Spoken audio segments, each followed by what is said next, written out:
or that want to join us, the question is right there. Why did the Hausa vowed for the Igbos never to be the president of Nigeria? Can we change this narrative, this situation in 2027? But this video that you're going to watch now might be one of the reasons why they vow that this will never happen in Nigeria. Yes, this interview was granted just today. I think it was yesterday, uploaded today. So I want us to listen, pay attention to it. An average politician. No, he was so revered. I mean, he has this kind of mystique around him. It's like Ahmadu Bello was like today's Oba of Benin.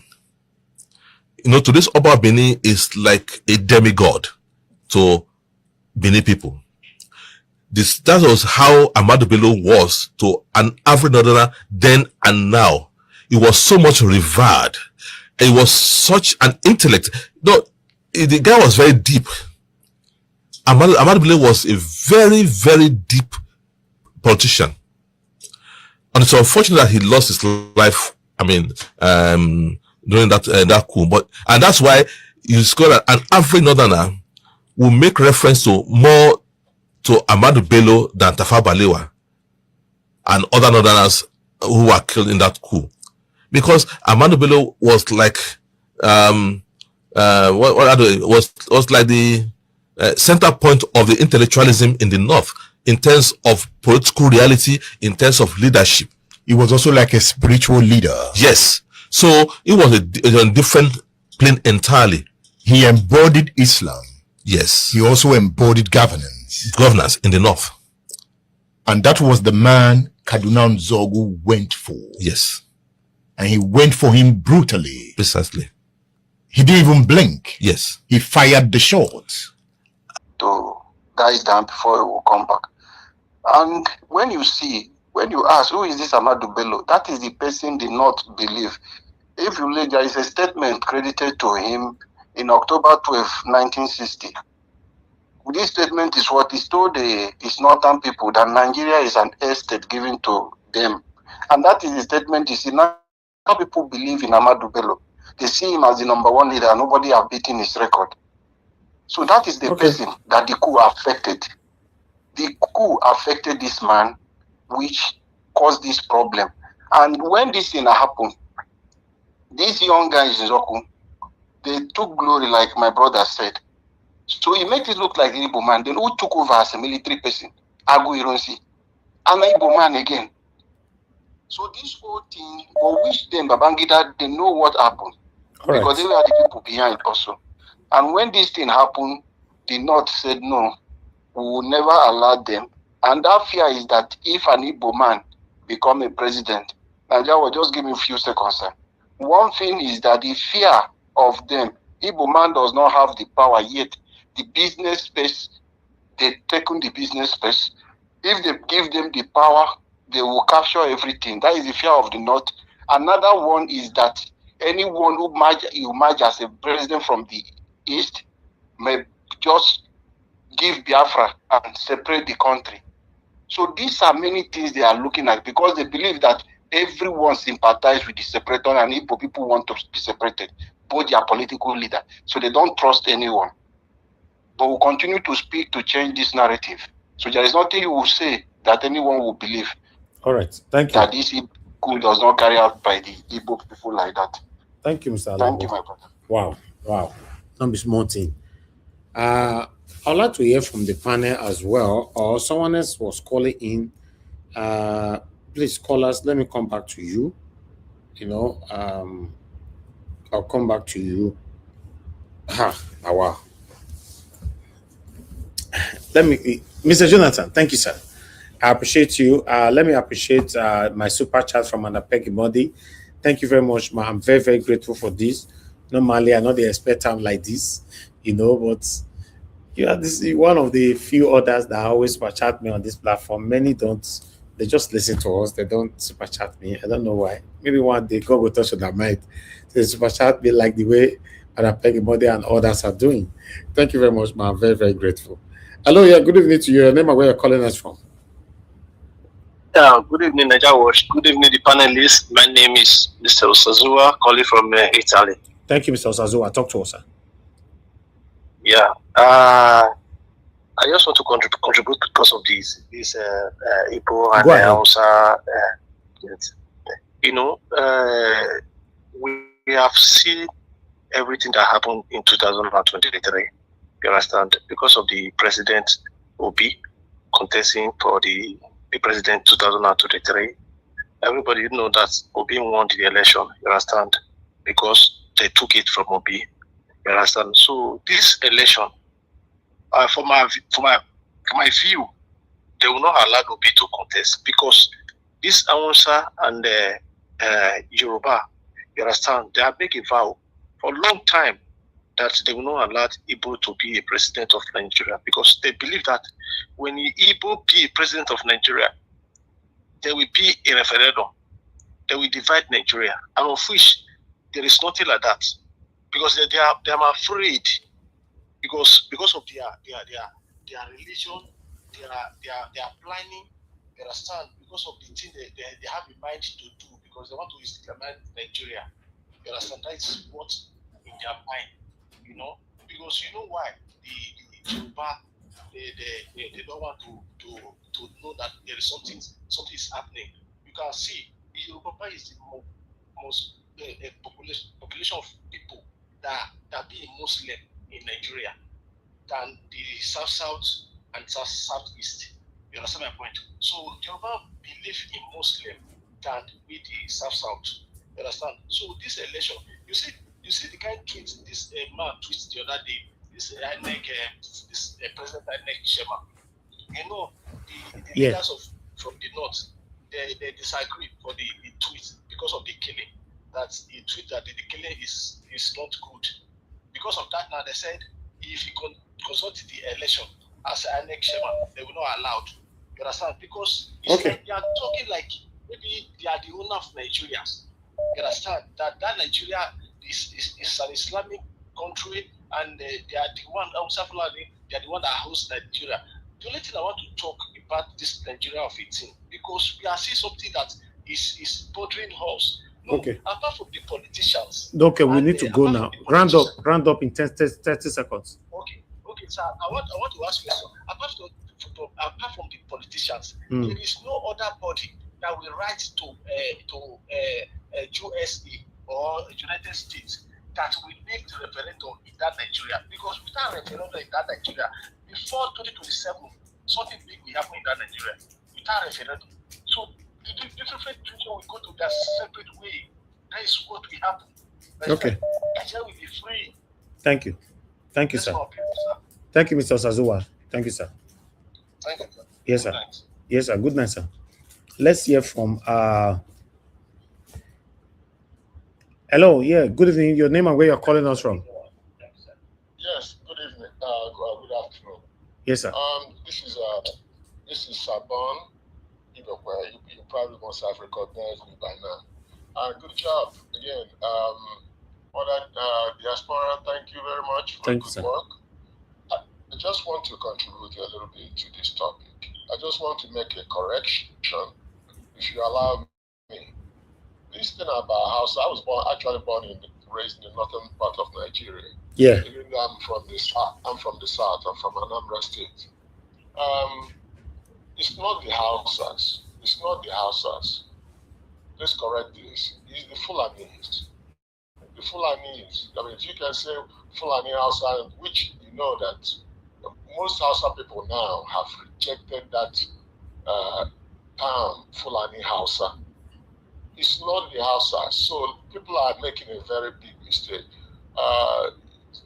Calling this as Hausa, saying that Igbo cannot be president. If you look at P2B, the guy that follows P2B, the closest ally to P2B, is an Hausa man, Dr. Yunus Sotanko.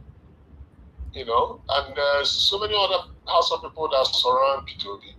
This thing is not about Hausa not wanting Igbo to be president. You know that the Fulanis have come in and actually dominated the Hausas. I've lived in deep Plateau State where you see the Fulanis taking over. They are the emirs. They are the head of things, and they just come in and they intimidate the people that live there and take over their territory and control it. It's not the Hausas that don't want Igbos to be the president of Nigeria. It's the Fulanis. Please, let's correct this. Thank you very much. Thank you, sir. Thank you very much, sir. Okay, bye-bye. Yes, sir. Please send me a message. Oh, I think you dropped. Okay. I wanted you to send me his name because his name is, that's what I always ask, what's your name? What's your name? If you send me your name, I'll store your number. Okay. If you're still listening to us, send me your name on the WhatsApp so that I can store it on this phone so that I can address you with your name whenever you call in.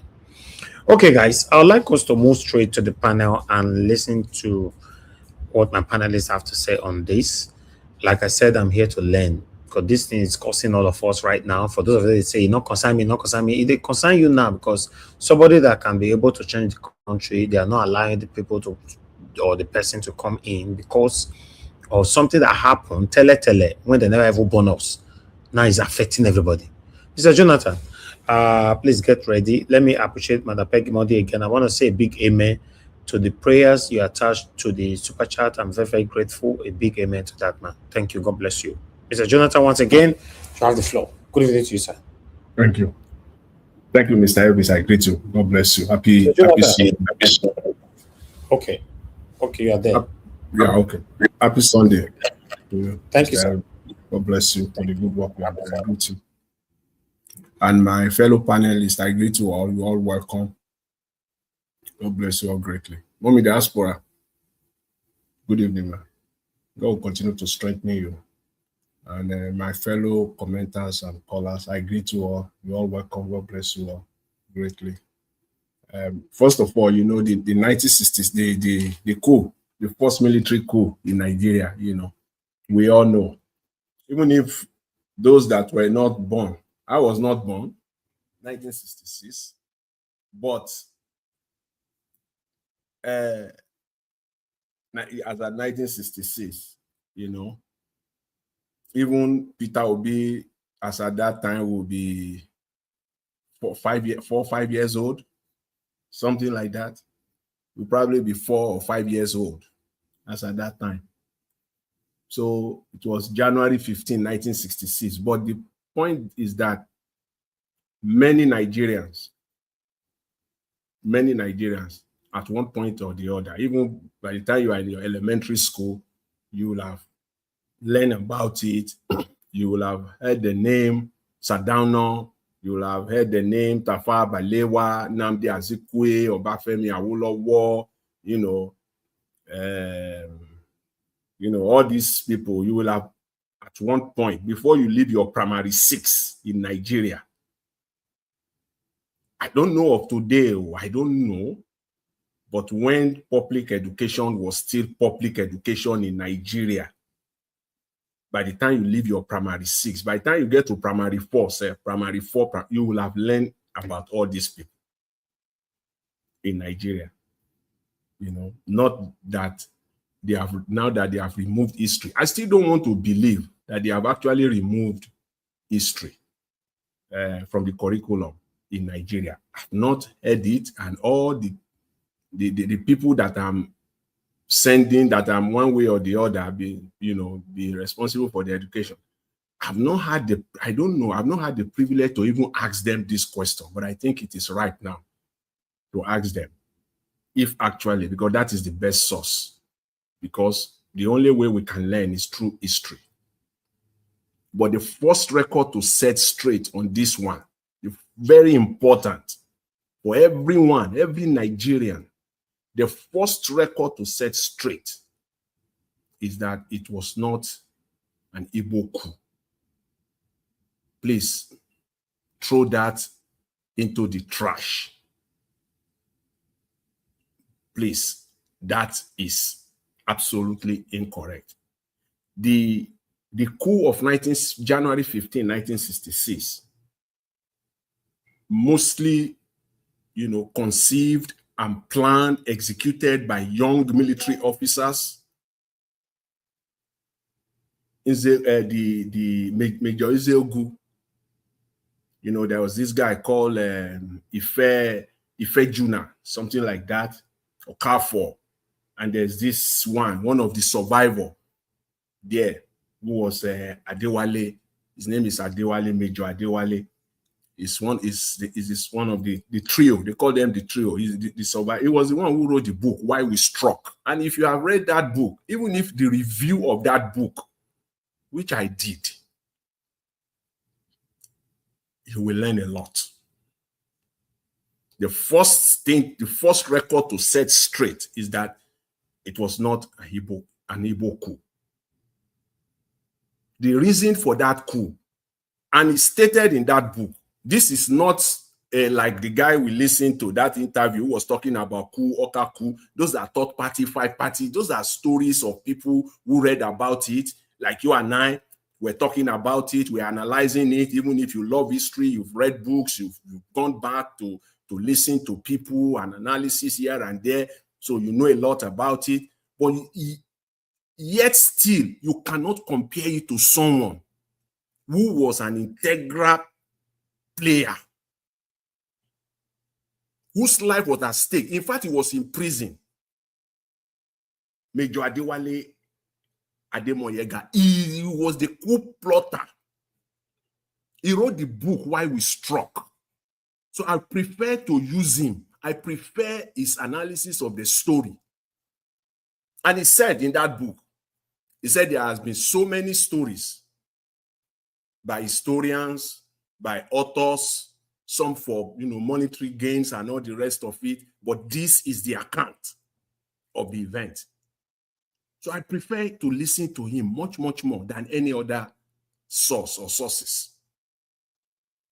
And he wrote in that book, he said, the reason why they plotted that coup, or why they plot that coup, was that, you see, the problem we're facing in Nigeria today, he said those were still the same. It was that problem, the same problem Nigeria was facing back then. Corruption, nepotism. That was the reason why they struck. What they wanted to come and rescue. According to him, he said the First Republic was failing. So I'm going to quote him. So you can, if you have read the book, go and read. If you have not, go and read the book. At least at the minimum, read the review of that book. It's online. You can see it. According to him, he said the First Republic was failing. And that all the political players, their focus was just personal gains to favor themselves. Selfish gains. He said there was significant ethical division, ethnic divisions. It was all about ethnicity over national unity. That is said. So the reason, you have to know where they are coming from. So for me, when I looked at that, and I looked at Nigeria of today, it has not changed any bit. It's still the same. Corruption, nepotism, ethnicity over national interests. The reason why they struck. But amongst them were saboteurs. Amongst them were saboteurs. So let's get it straight. It was not an Igbo coup. They were frustrated about politics, the way they were playing the politics back then. The event of the Southwest, Operation Wet here, Obafemi Awolowo, and what's his name? This other, the one who became the premier, Akintola, and the battle. That one is not the centerpiece. It's not that same problem was also going on in the north. It was not just, it wasn't as profound, like as being physical, the way it was physical in the West. But they had the same problem. So that political division, as we're seeing it today, was playing big time back then. 64, 65, 66. So this disunity has been there. Time immemorial. It has been there. So let nobody come and tell us, to distort history, to rewrite history for us. No, it's not going to happen. Not in my own generation. The real reason why they plotted the coup, why they plotted that coup, was to rescue the country, according to them, at least according to one of the major participants who put it on record. So what is so instructing to me is the fact that all the reasons they gave back then, almost 6 decades ago, we're still having the same problem today in Nigeria. That is just what is so instructive to me. They have even taken it to another level completely. Completely. So Nigeria is unfortunate that the people, and even when you look at it, we see that these people 6 decades ago, in one fashion, in one way or the other, they are still the ones that are still superintending today to a very large extent. They are still the ones. Until the Nigerian people will rise up to take over their country, the reason why they struck in January 15, 1966, those reasons will still be pursuing us in Nigeria. Those reasons will still be there. They will not go. They will not go.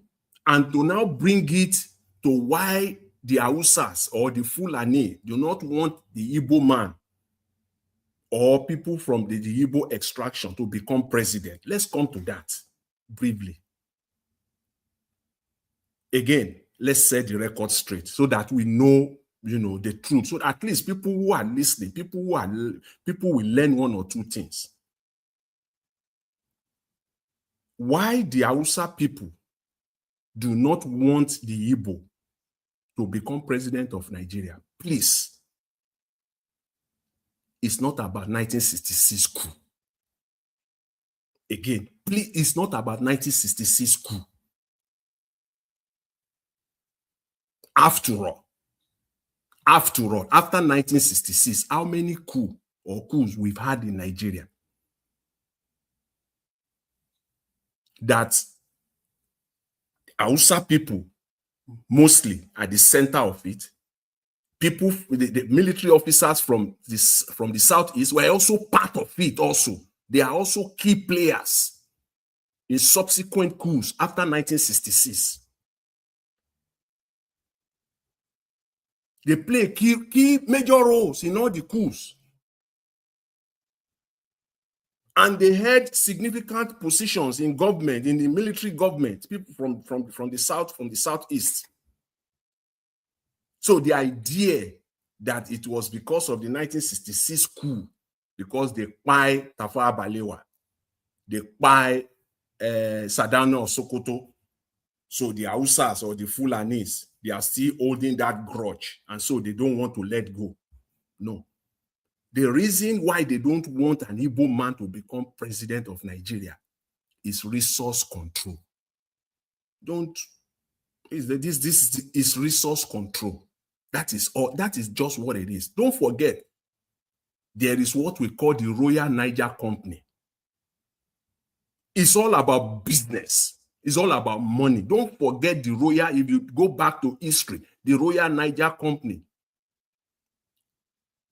incorporated, set up, run by the British Empire. The company they use to control the economy of Nigeria, especially from southern Nigeria. And as by the time they are leaving, they have to hand over this resource of Nigeria. I say resource, I didn't say resources. they articulately, purposefully, intentionally handed it over to the Hausas. Why on earth? Let's go back to history again. Go back to all the meetings, all the constitutions that we had prior to 1960. Who are those? Who are the politicians at the centerpiece of all the negotiation in London? Why then did the British find it so convenient to hand over the government to a northerner? Atikwe was there. Obafemi Awolowo was there. Okoti Ebo.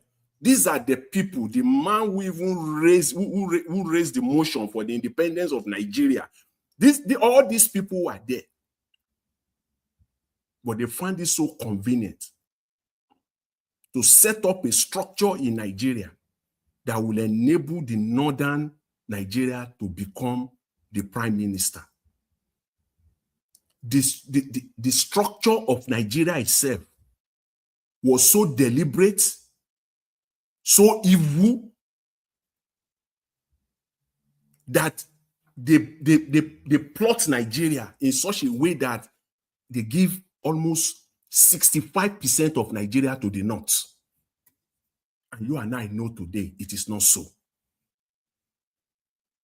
How you will say Benue is northern Nigeria?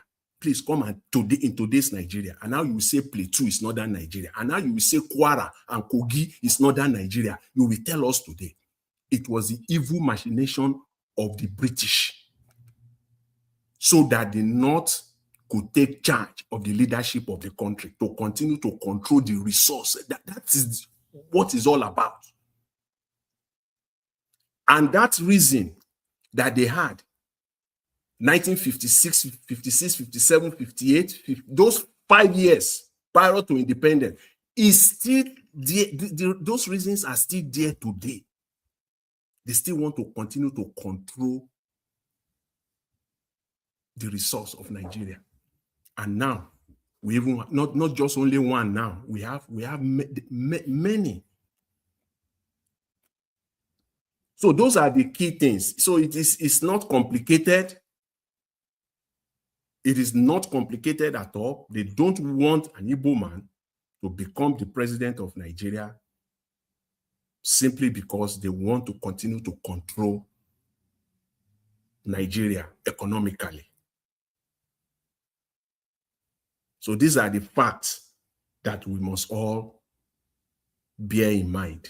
And don't let us allow anyone, regardless who they were, regardless the position they might have held in the past or currently, to come and distort and rewrite history the way Lai Mohammed in that interview. That book has been out maybe 2-3 months ago. It's been going around the space about 2-3 months ago, trying to rewrite and to distort history. That is just what is a man who wrote in that book. Again, that book that he was there promoting, that there was no massacre, the SARS protests, that there was no massacre. A perfect liar, a perfect propagandist. I don't care about him. The book holds no bearing. It is all about propaganda. It is all an attempt to rewrite history, to distort it completely. In that book, he still find it so easy. In that very book that is promoting. That is why Nigerians, we must never give up. We must always come out to say the truth at all times. This is the man who is still saying, I hope, because we have only one life to live. I just hope that this man will find it somehow, someday, to say the truth regarding the Lekki massacre, where a public inquiry has concluded, written with a white paper document, that there was massacre. And he still wrote in that book. If that is not an attempt to distort and to rewrite history, tell me what it is. I don't have respect for people like that. An old man like that, still lying, who can still not find the grace to just come out and say the truth. You have nothing to lose.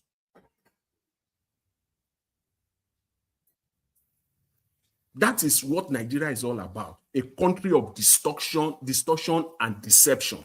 And it is not the people that are pretending. When you say Nigeria is a country of deception, make no mistake about it. It is not the government per se. It is the people. It takes the people to distort, to deceive, because the people made up a nation, and it is the people that are deceiving, that are making an attempt to distort and to rewrite history.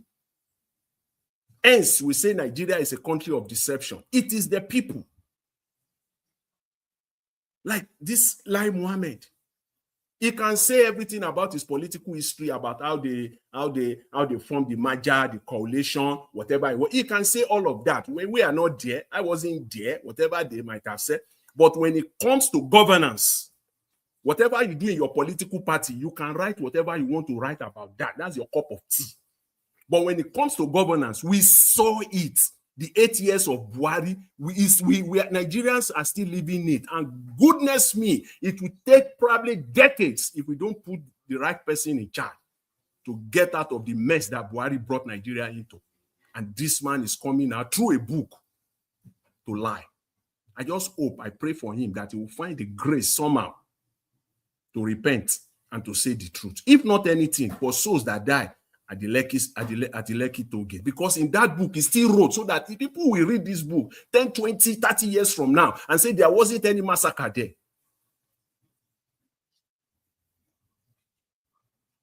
So Nigeria is just messed up, completely messed up. So 3 things I just want to highlight from today's broadcast. Number 1, January 15, 1966 coup was not an Igbo coup.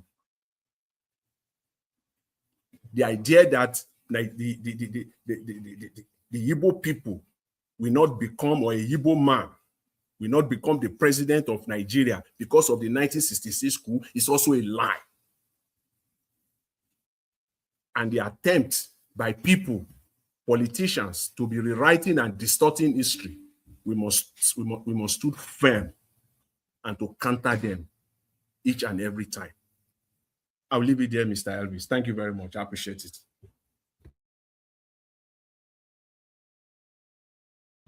Wow, Mr. Jonathan, that was a wonderful submission.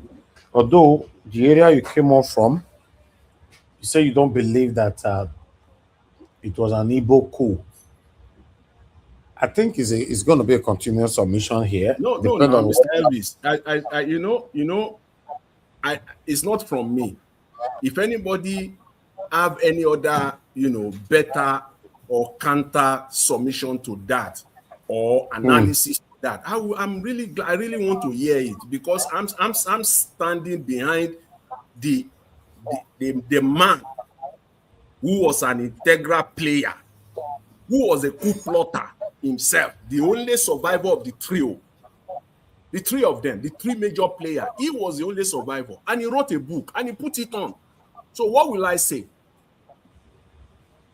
Okay. Thank you. Thank you, Mr. Jonathan. Okay, let's hear from Madam Rita. Thank you, Mr. Joseph Oji. I appreciate you, sir. Thank you very much for the super chat. God bless you all. Madam Rita, it's good to have you on the show.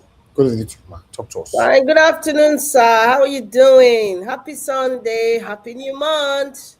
My lovely mommy. Yeah, my lovely mommy D. Lamehi mommy. And greetings to Mr. Jonathan, Mr. Aldua, Domo, and Prince Alabo, our Dream Nation. Good evening, sir. And greetings to everybody in the comment section. We Desmond at peace. Onyeka, Adama, you should be on this panel, well, if you're free. Mr. Joseph Oji, thank you very much for your call. Arins TV, the football filter, Ken. I'm using my time, so please don't be angry if I'm calling names. Moody Academy, we Desmond, Divine Cross, Abu Azi, Pegemodi. Okay, I'm going to stop here now. Good afternoon, everybody. Happy new month, and it's going to be a great week. It's going to be a great week for everybody. Thank you very much, Mr. Elvis, for this very educative program. I have a bone to pick with the media. Every time that election is close, especially presidential elections, we are always going to come back to this topic of the 1966 coup. I remember prior to 2023 general elections, this same issue came about the 1966 coup during the post-election, the trial, and then we had the Chief Michael Zekome, coming over to tell the entire nation that they should stop this narrative of 1966 coup being an Igbo coup, and he listed out every participant of that coup, and it's unfortunate that happened in our country. And I want to thank Mr. Joseph Orji for calling, and also Mr. Jonathan. You couldn't have put it very, very aptly, the way you explained your submission. I want to thank you so much, because a lot of people do not know what really happened. There's so many narratives out there. And like you said, Jonathan, your narrative is coming from a participant, Bamidele, that I think his name was Bamidele, you mentioned his name. And I really want to thank you, Mr. Jonathan, for that, well-detailed explanation. Nigeria has gone through 27 years of military coup from 1966 to 1993. I just Googled it and I found, and that's 27 years. And I could say that the reason why there was a coup, the purpose of the coup, is what we are experiencing today, is what so many innocent generations like mine are suffering today in Nigeria, or rather in the geographical expression called Nigeria. And I think the figurehead in all of this is the British government. Take it or leave it, in collaboration with the Northern Caliphate. This is my own postulation. So you can have your own, assumptions or aspersions. This is what I have come to realize. I've realized it, but with what's happening today and see how everything is being played out, is a long time Nigeria has been shared, deceived, sold out. Mr. Jonathan says something very, very, very profound. He says, Nigeria is a country of deception. Nigeria is a country of lies.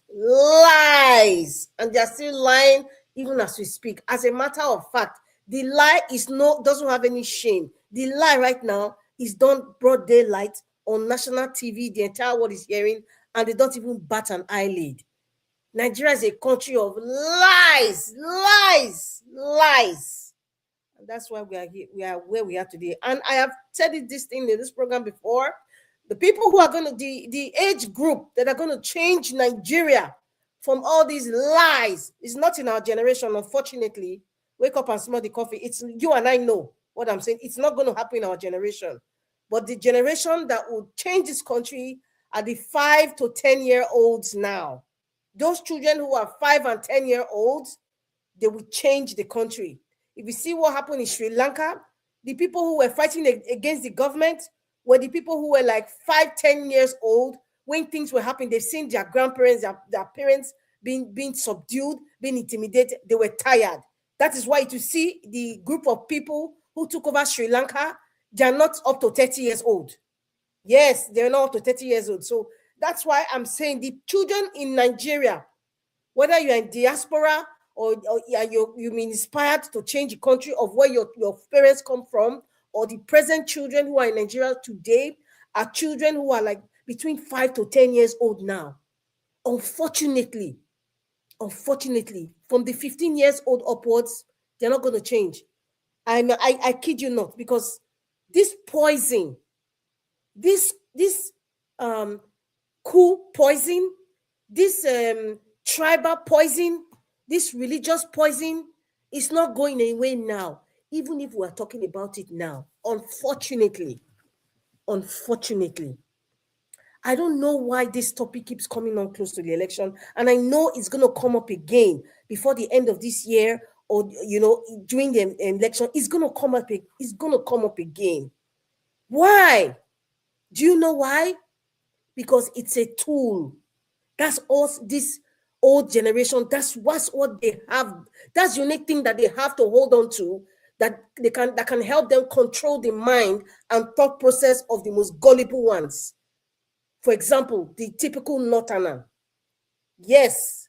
Even as a matter of fact, I will even add Southerners too. Because when you hear some kind of things that the South people from the extraction of the South, Southwest, and even the Central, the kinds of things that come out from their mouths in terms of the IGBOS, you'll be so shocked that they're actually even buying that fallacious story that it was an Igbo coup. So it's not just the North. So it's a tool. This thing that Desmond Okilo has brought out, to me, it's not helping us. Do you know why? It hasn't served us. I keep saying, the elders, what people have been presenting to us for decades, over the years, it has not served this generation, and it's not going to serve the coming generation. So what you guys need to do is need to stop it, because you're all gonna die. You're not going to live forever, and your children will suffer it. You're going to die. Every country in this world has gone through some sort of pain, some sort of civil war or the other. But they came together. That is why they don't want to come together to change the constitution, because they are feeding off these lies. But they're all going to die. Nobody lives forever. How has this thing served Nigeria? Those of you who still believe, and those bigots who are listening to the sound of my voice, please share it to whoever you need to, that needs to be shared. You can even share it to the caliphate, the Sultan of Sokoto. They should hear this. How has this hatred served in Nigeria, if not for your own personal selfish interest, selfish advertisement? This same nonsense you guys talk about. We see your children marry Igbo people. We see your children doing business with Igbo people. We see all of them. I'm talking to everybody now. It's not just the northern people. We see what you people do, but you people are selective. You are all selective. You are all selective. How has it served us as a people, as a so-called country? Because we are not countries, neither are we citizens. We are just existing in an enclavement called Nigeria, called by somebody's mistress that just gave us that name. How has it served us? No matter how anybody can explain it, even from the account of people who participated, there's no way you want to describe it, explain it. You call the people from the different regions who were involved. There's no way you can explain that people will be satisfied, because they have to use this as a tool. They have to use it. They just gotta use it, because they have nothing upstairs. They have nothing to give the people. They have no future for Nigeria. Nothing. That to hold on to this stupid hatred. Ridiculous. Absolutely ridiculous. It's not saving us in any way. Why? Look at Nigeria today. Look at Nigeria today. As a matter of fact, during the coup, Nigeria was better than the way it is now, because Nigeria is at war. In case you don't, Nigeria is at war. Look at the country that they've left us now with all this hatred. See where it has landed us to. See where tribe has landed us to. Can you boast that our judiciary is independent? Can you boast that the electoral system is functioning? Can you boast that the security agencies are functioning? Can you even boast of safety? I'm talking to everybody, especially the northern extraction. Especially the northern extraction. I don't care if you're a middle belt, you want to call yourself not. That is your prerogative. How has it served you now? How market now? How market? How has it served you? Look at the level of poverty. Look at the level of disease across the nation. Disease, no cure, sickness, education zero, innovation zero. They've turned people to animals.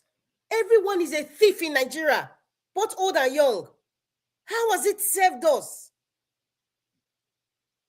I keep saying we cannot be tribal blind. Yes, I had to say that, Because I just realized that in everything in Nigeria, including some of us unconsciously, you might not even know you are doing it. There's some level of tribalism within you. You might not even, sometimes you might be acting it, you might even know you are acting based on this person is my tribesman. You might not even know because it has already been embedded. That's why I say it's unfortunate. I'm saying it and you all know it. The entire world knows it. This generation, we cannot salvage Nigeria. The generation that will salvage Nigeria are the 5 to 10-year-olds that we see today. Because when we get to that level, they're like, what the hell is all this? What the hell is all this? Mr. Elvis, there's no way I want to talk about Nigerians in 1966 school. The way Jonathan will say it, or Joseph Orji, or those of you who are alive, or your fathers were part of it, or even people who were the survivors of Biafra will talk about it, or the family members of the people who were killed, or the people who participated in all the coups. There's no way any of us can describe it that people will be satisfied and be convinced, because it is a seed that has grown. The rooting is so deep. And something drastic has to happen for that root to be uprooted. You can cut the branches now by all this explanation. It's just branch. It's going to grow again. In next election, when Peter Obi come as the chosen candidate for any political party, that root will start to bear leaves and branches. It's going to come up because it's a constant tool. It is a constant tool. And because Nigeria, there's no healing in the country. There's no acknowledgement of deeds, evil satanic deeds that has been done in the country. There's no acknowledgement of the Biafra, the people who died in Biafra. There's no acknowledgement of the IGBOS whose properties were taken over and are not returned after the Biafran war. There's no discussion about the real reason why the 1966 coup happened. That a president who is willing to transform the country, like, you know what, let all of us sit down, let all of us address the reason why this thing happened, and let us put tribals aside and look at the depth of why this coup happened. And the reason why this coup happened is what we're even expressing today. Yes, it's what we're expressing today. And because Nigerians don't read, I was reading something on Google about the reason for there was a counter coup. And I said, according to what Google says, 300 people were dead. For the counter coup was like the northern, extraction, they murdered so many Igbo people, even, some people from the Southwest too were also included. And they said one of the reasons for the counter coup, one, he said the murder of northern civilian leaders and military officers in the aborted 15th of January 1966 coup. And two, the 15th of January 1966 coup conspirators, mostly majors, had not been tried for treason, and they were being paid while in detention. So the likes of Kaduna and the rest, they were still being paid, while in detention. This is one of the reasons. So I'm listening. This is number 3. Then they said the passage of the unification decree. Now, in case most of you don't know, the unification decree was done by Aguiyi Ironsi. Mr. Alabo, if Margarita finished, now your turn will follow by Mr. Oduwa and Prince Collis. Go ahead, Margarita. No. Thank you. Aguiyi Ironsi now became head of state after the 1966 coup. And I think by, if my calculation is correct, by August, Aguiyi Ironsi, there was a coup against him, and the people who participated were Murtala Mohammed, T.Y. Danjuman. He's still alive today, Abba Kyari, Shitu Alao, Ibrahim Taiwo, Joseph Garba. There was a plethora of them. And after Aguiyi Ironsi, that's when Murtala Mohammed now became head of state. So you see, it was now Aguiyi Ironsi was an Igbo man, and after that, he now became a man from the north. And after Murtala Mohammed, who was the next person? Was it not? Is it? I think Buhari was even part of itself. Whether it's Buhari or Babangida, I think it was Buhari. After Buhari was Babangida. Yeah, I think so. Or I think after was it Shehu Shagari? So Shehu Shagari, it was Buhari that not took over, something like that. Anyway, you can Google it and look at the history of coups and the problems going on in Nigeria. At the end of the day, like what Mr. Jonathan said, at the end of the day, it's all a plan for resource control.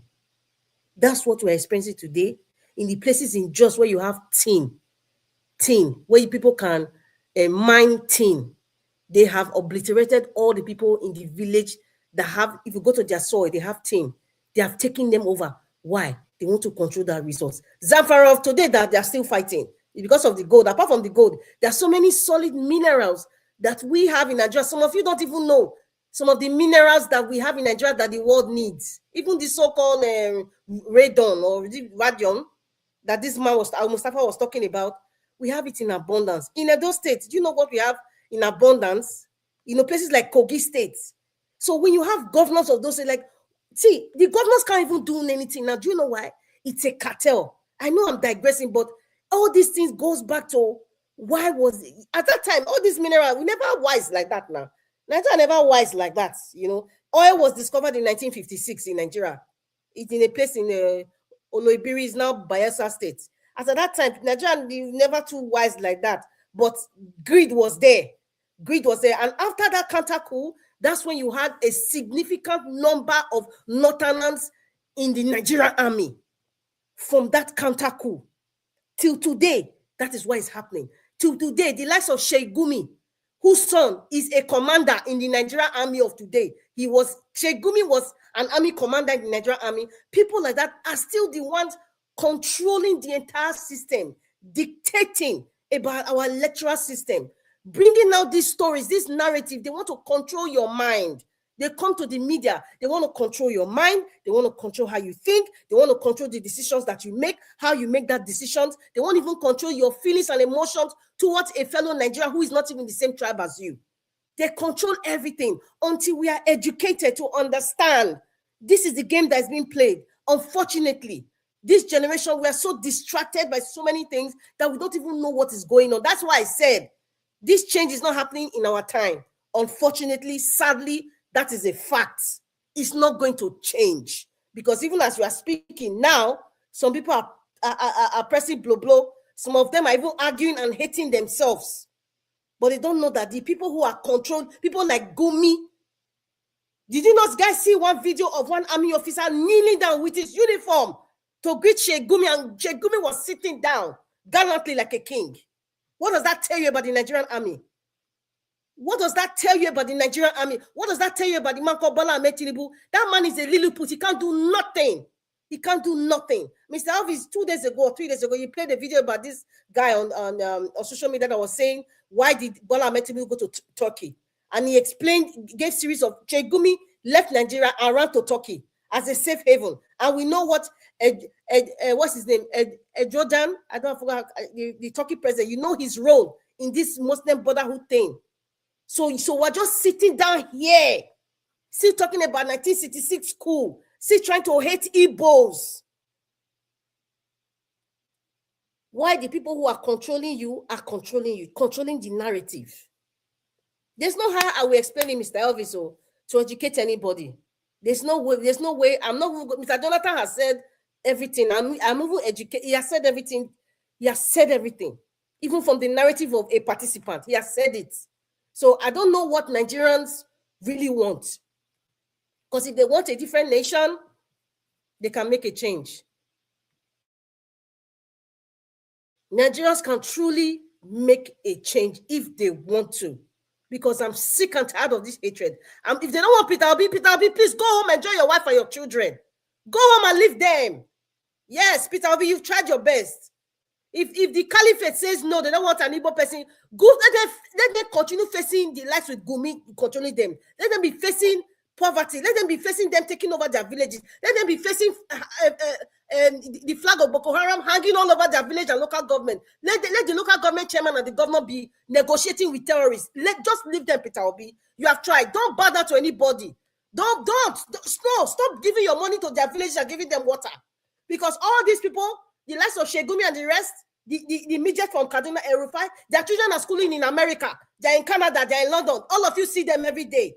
You see the kind of cars that they drive. You see how they even dress. They don't even cover up. Like the way they're practicing Sharia in the north. Their children don't cover up when they're outside Nigeria. So you know what? If they don't want Peter Obi, because I'm really sick and tired. If they don't want Peter Obi, Mr. Peter Obi, sir, thank you very much for your sacrifice. If they don't want you, leave them. If they don't want to vote for Peter Obi because it's an Igbo man, Mr. Peter Obi, I respect you. You have tried. Leave them. Let them face it. And let us in this. If you got to a point where Nigeria has to divide, Nigeria will divide. If they don't want Peter Obi because he's an Igbo man, they should stop complaining. And I want to urge every single person listen to the sound of my voice. I am begging you. If Peter Obi is not voted, do not send money to Nigeria if you're in diaspora. Do you know what is sustaining Nigeria while they're comfortable? If you don't send money for 3 months, their body will be scratching them. Make it 6 months. I kid you not. They will be going to the government office. Any government car, they will arrest them. They will take their car. Give them 1 year. Trust me, Nigeria will be worse than Sri Lanka. But people are comfortable because all of you we are all sending money for our hard-earned money under the ice. It's -20 plus. That's the weather right now today. Last week was like about -50. People were still going out to work. Yeah, people were going out to work. And the people in Nigeria now, you'll be saying, if diaspora stop sending money to Nigeria, I say 3 months, their body will be scratching them. When it gets to 6 months, there's no government that can talk to them. No governor, nobody will talk to them. Give them 1 year. They will march to Aso Rock. Nigerians are not ready because they're still comfortable.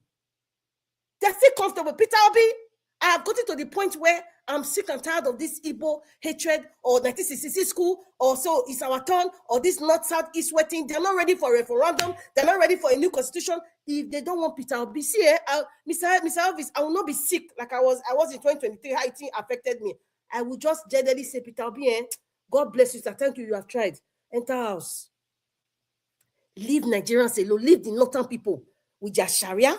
Leave the southern people with their tribe. Leave them. Whatever they see, let them take it like that.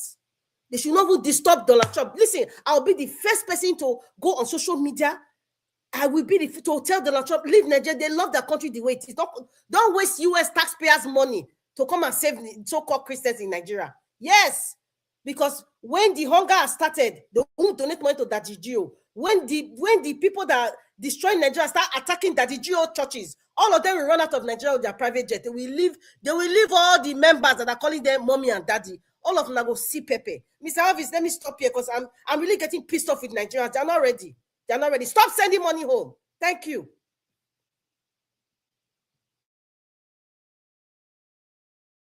I think the next person is our jubilation. Thank you, Madam Rita. Thank you, my sister. I can see the frustration. Nigeria problem. We will get over it. For the benefit of most of you who are the Gen Z. Good evening, everyone. Let me just start from where my sister stopped. For the benefit of you, some of us, we are privileged in our secondary school, primary school, to see history. We even write them. You make your choice whether you want to write history in your WAEC or government. So we make those options depending on what you want to study. But today, because they don't want people, because when you come reading that, seeing what your parent went through, it triggers a lot of things. So the Northern came together and they stopped it. It's not for everyone. They just decide on what to do. And when you ask, why do they feel they own Nigeria? I will take you back before I come to the coup. From the statement of Ahmadu Bello, Mr. Elvis, this interview was held with the BBC in 1960. BBC is not something that you say is a propaganda. This is a fact. Ahmadu Bello stated, quote and unquote, the new nation called Nigeria should be an estate of our great-grandfather Usman Dan Fodio. We must ruthlessly prevent a change of power. We use the minorities in the north as willing tools and the south as a conquered territory. Let me repeat that, please. And the south as what? A conquered what? Territory. And never to allow them to rule over us. And never allow them to have control over their future. This is a statement from an interview in BBC, 1960, from Ahmadu Bello, the one they see as their leader after Usman Danfodo, their grandfather. This is one of the person they respected. They see it as the one that even brought education and helped them to even have the sense they have today.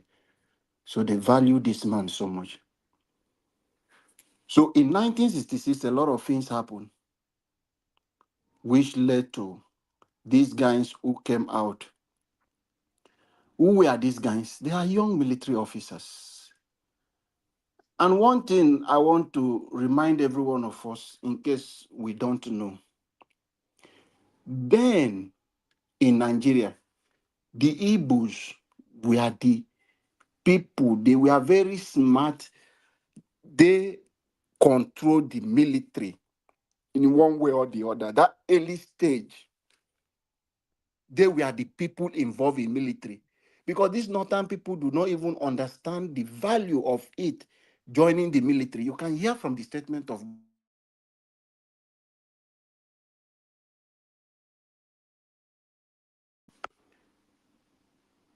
that is what happened. Can anyone hear me? Yes, we can hear you now. Yes, talk. We can hear. Talk. Okay, thank you. Sorry. So, Buhari said they just forced them to come and join. They didn't even understand. So they encouraged them to come into the military. But the Igbos were there already in the military and they understand the value of it. So when this thing happened, it wasn't that it's an Igbo coup, but they were the people in the military, top hierarchy, and a lot of places, they were the people who are there. This Major Nzogu, which is popularly known as Kaduna, he grew up in the north. He joined military in the north. That is who he is. There is nothing like Igbo because Igbo are business people. They were already there. So when the independence come, they were already in the system there. And those are the available people who will run those things. So when you hear the name Emmanuel Ifejuano, is an Igbo. Timothy Onwatugu is an Igbo name. Chris Nwafo is an Igbo name. Humphrey Chukwuka is an Igbo name.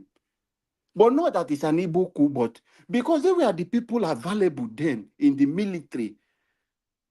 They were the smart guys there. Then the guy who joined them, which is from the West, is there. Those are the people who supported them to carry out the stuff. But majority of them who are there are what? The Igbos. Captain Ogbonna Hoji, all of these people, all their names, where they stay. So the capital then was in Lagos. So it was controlled by those people then there. But the coup was agreed. What do they want? Because Ahmadu Bello, Nnamdi Azikiwe, and the Tafawa Balewa, we are not running the government the way they want. So they say, okay, let us kick out these people. We want a better Nigeria. And they struck. And when they struck, they took Ahmadu Bello out. They took the prime minister, Tafawa Balewa, out.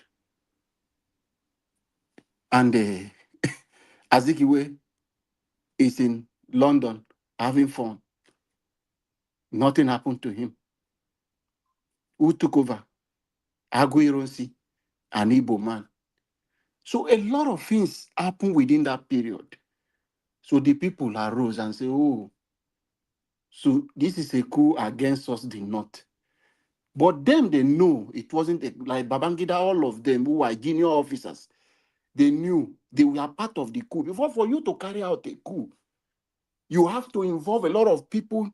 When you come to the radio to declare, every state, every region, you have your people who take control. So it wasn't something of just these few people you see to say, okay, just these top people that plan. No. So it cut across. They agreed on that coup, be you the North or the West, and they struck. But they changed the narrative just to do what? To take control and to come against these people. And when it happened, they wanted to retaliate, and they went ahead. And when they retaliate, they took out Aguirre, who was the president, the head of state then, after the coup. When they took out Aguirre, who succeeded, then the Hausa was the people. Hausa was the people. Fulani do not have say then. They don't have much control, though they have power. But Hausa people were involved. Gowon is an Hausa man. He was a beneficiary of the coup. He became the head of state. He's an Hausa man. And Gowon took the fight of Biafra and Nigeria. The Fulani people avoided it. They fought. They hid themselves. They did not come to face it. They allowed the middle belt to face the stuff. And those were the people that fought. That was why Gowon was the person that I think about for about 9 years, if I'm not mistaken, before he was overthrown. And when he was overthrown, who took the government? It came from Muritala Mohammed. Muritala Mohammed entered, and that was the person. What happened to him? All these things happened in Lagos. He didn't get to up to 2 years. They took him out. So I want you to begin to see, after that first coup, the Kilagurrency and the Biafra and Nigeria war that happened, they kicked out the IGBOS from the military. There was no space again. They had not given them any breathing space to come anything. After the forgiveness, the accord, the peace accord, they signed and said, okay, let's go. No victor, no vanquish. But all those ones was on paper. They came back. They started this hatred for the people of the Southeast. After that war, a lot of people lost their properties. It affected us from the South. A lot of people, most of our parents, because then, like me, I'm from Rivers State. The headquarters of Rivers State then was in Enugu because it was a regional government. Our people could not claim their properties after the incident, the war that came, that broke out in Nigeria. So many people lost before. For you to travel to Enugu, there are a lot of things, but I'm not going to go about that. If you can't speak that language, that you cannot get some of the things that belongs to you. It affected people from the South also. So a lot of things happened those period. But however, Muritala came, became a president, and he was overthrown by Obasanjo. Obasanjo was a beneficiary. Being a smart person, he left and handed over to a civilian, which brought you, I think, Chagari, as a president. Yeah, sorry. Muritala was not overthrown. He was assassinated. Now he's overthrown. Now, which one are you talking now? No, it's not overthrown. He was assassinated. Now he did not by Dinka. Dinka is brother now. Yes, now it's the same coup now. Yeah, but the coup didn't proceed. We need to make it clear because of our listeners. Okay. So it was Obasanjo was the vice president and became the president. Yes, it was the aim was to take him out, and they succeeded. No, they didn't succeed.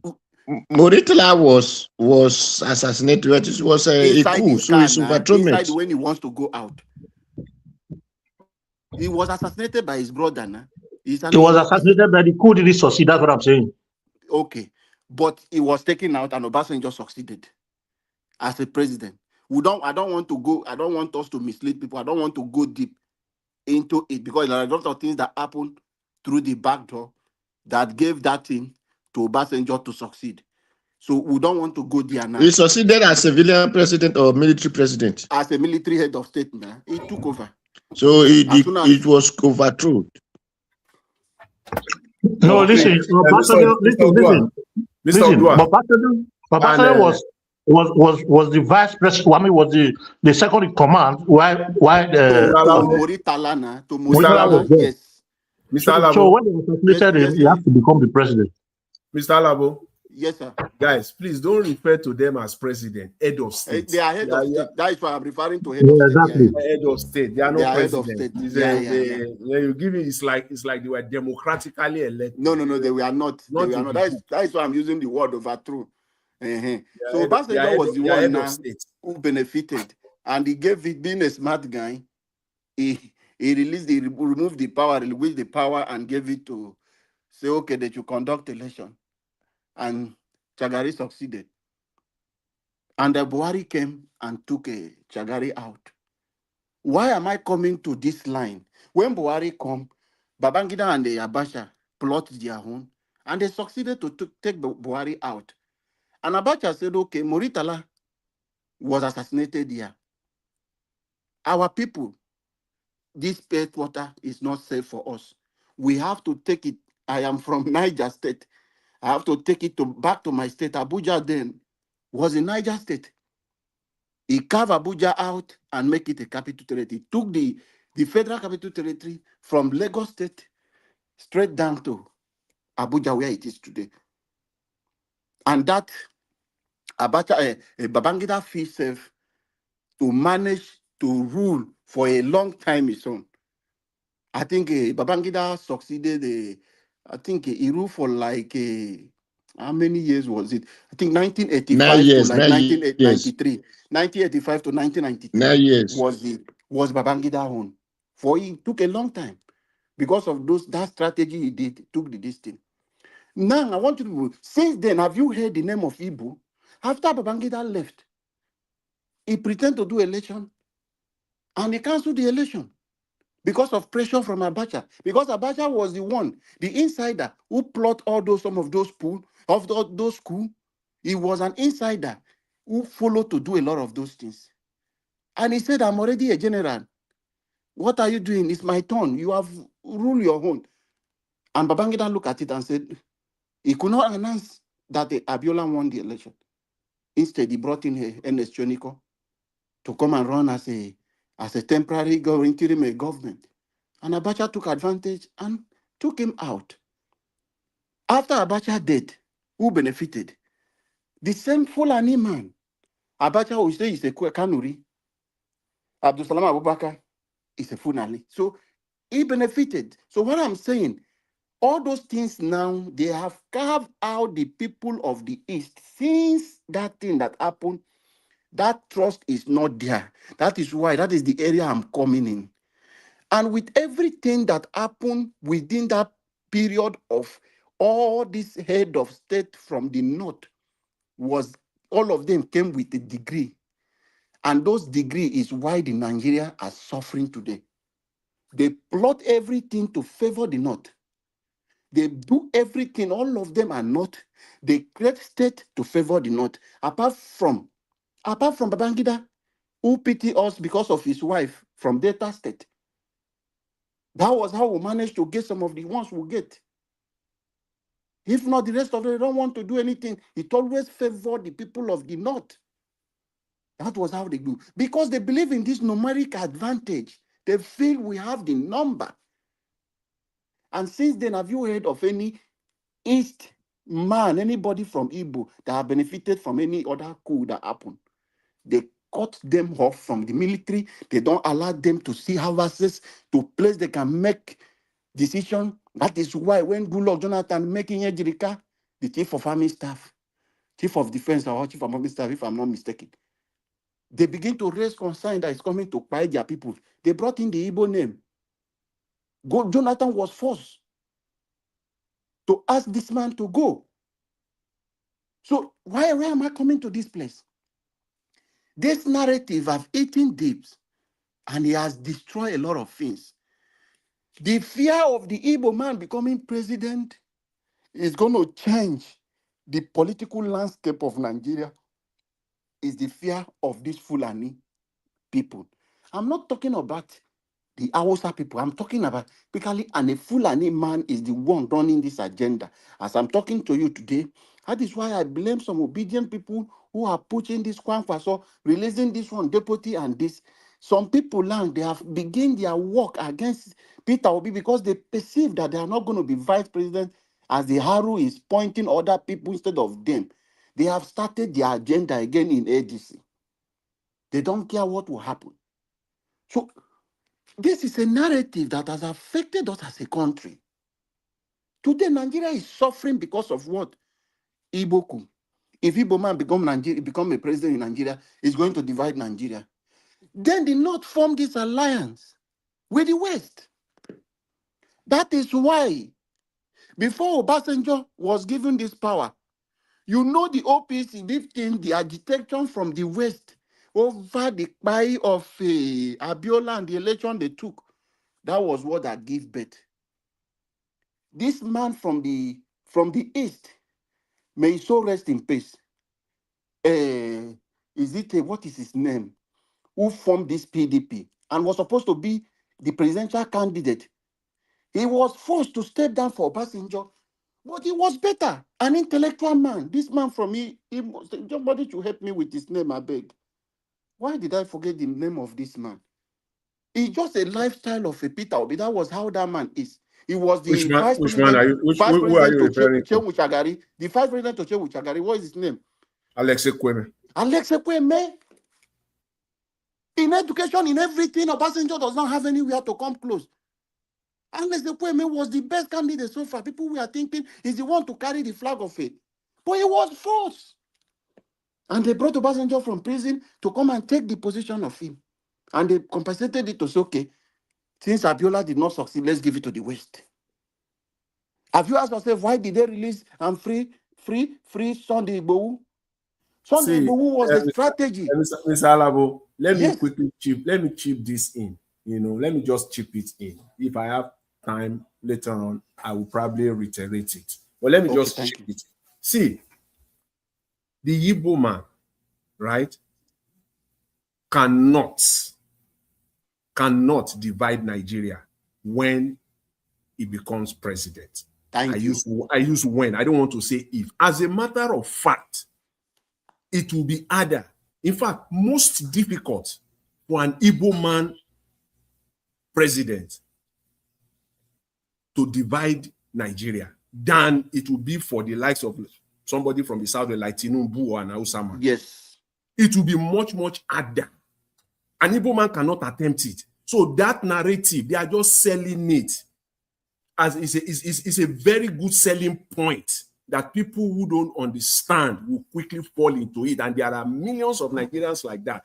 And in fact, it will be easier for a camel to pass through the eyes of a needle than for an Igbo man to make attempts to divide Nigeria. So that selling point is just political selling point. Hope Nigerians are listening to what Mr. Jonathan is saying, they call the doctor is saying today. Because many people are falling for this. You know when Tinubu wants to, because it has already set aside Sunday Igbohu to start this agitation. They did it on a purpose. They wanted it to return to them. Because the fear of the Fulani man is if Yoruba join this separatist something, including Biafra, and anytime Yoruba unite with Biafra, because the tension was from our late fathers, Adembajo and Edwin Clark, the tie was so strong. And this man in the middle bed, and the Fulani, we are scared in that 2023. What do they happen? Sunday Igbohu create this tension for their pay for his paymaster. And the Fulani people decided to write the result, change the result, and give it to him. I thank God. If Tinubu would have dealt with them, he has submitted to them now, begin to run because he won second time. 1 minute, sir. If he would have dealt with them the way he's doing, that was my joy. But this now he has changed, beginning to dance to their tune. Is why I'm not happy. Why would Atiku in 2023 say Northern need someone from not Igbo or Yoruba? 30 seconds. Is the narrative that 30 seconds. Yes.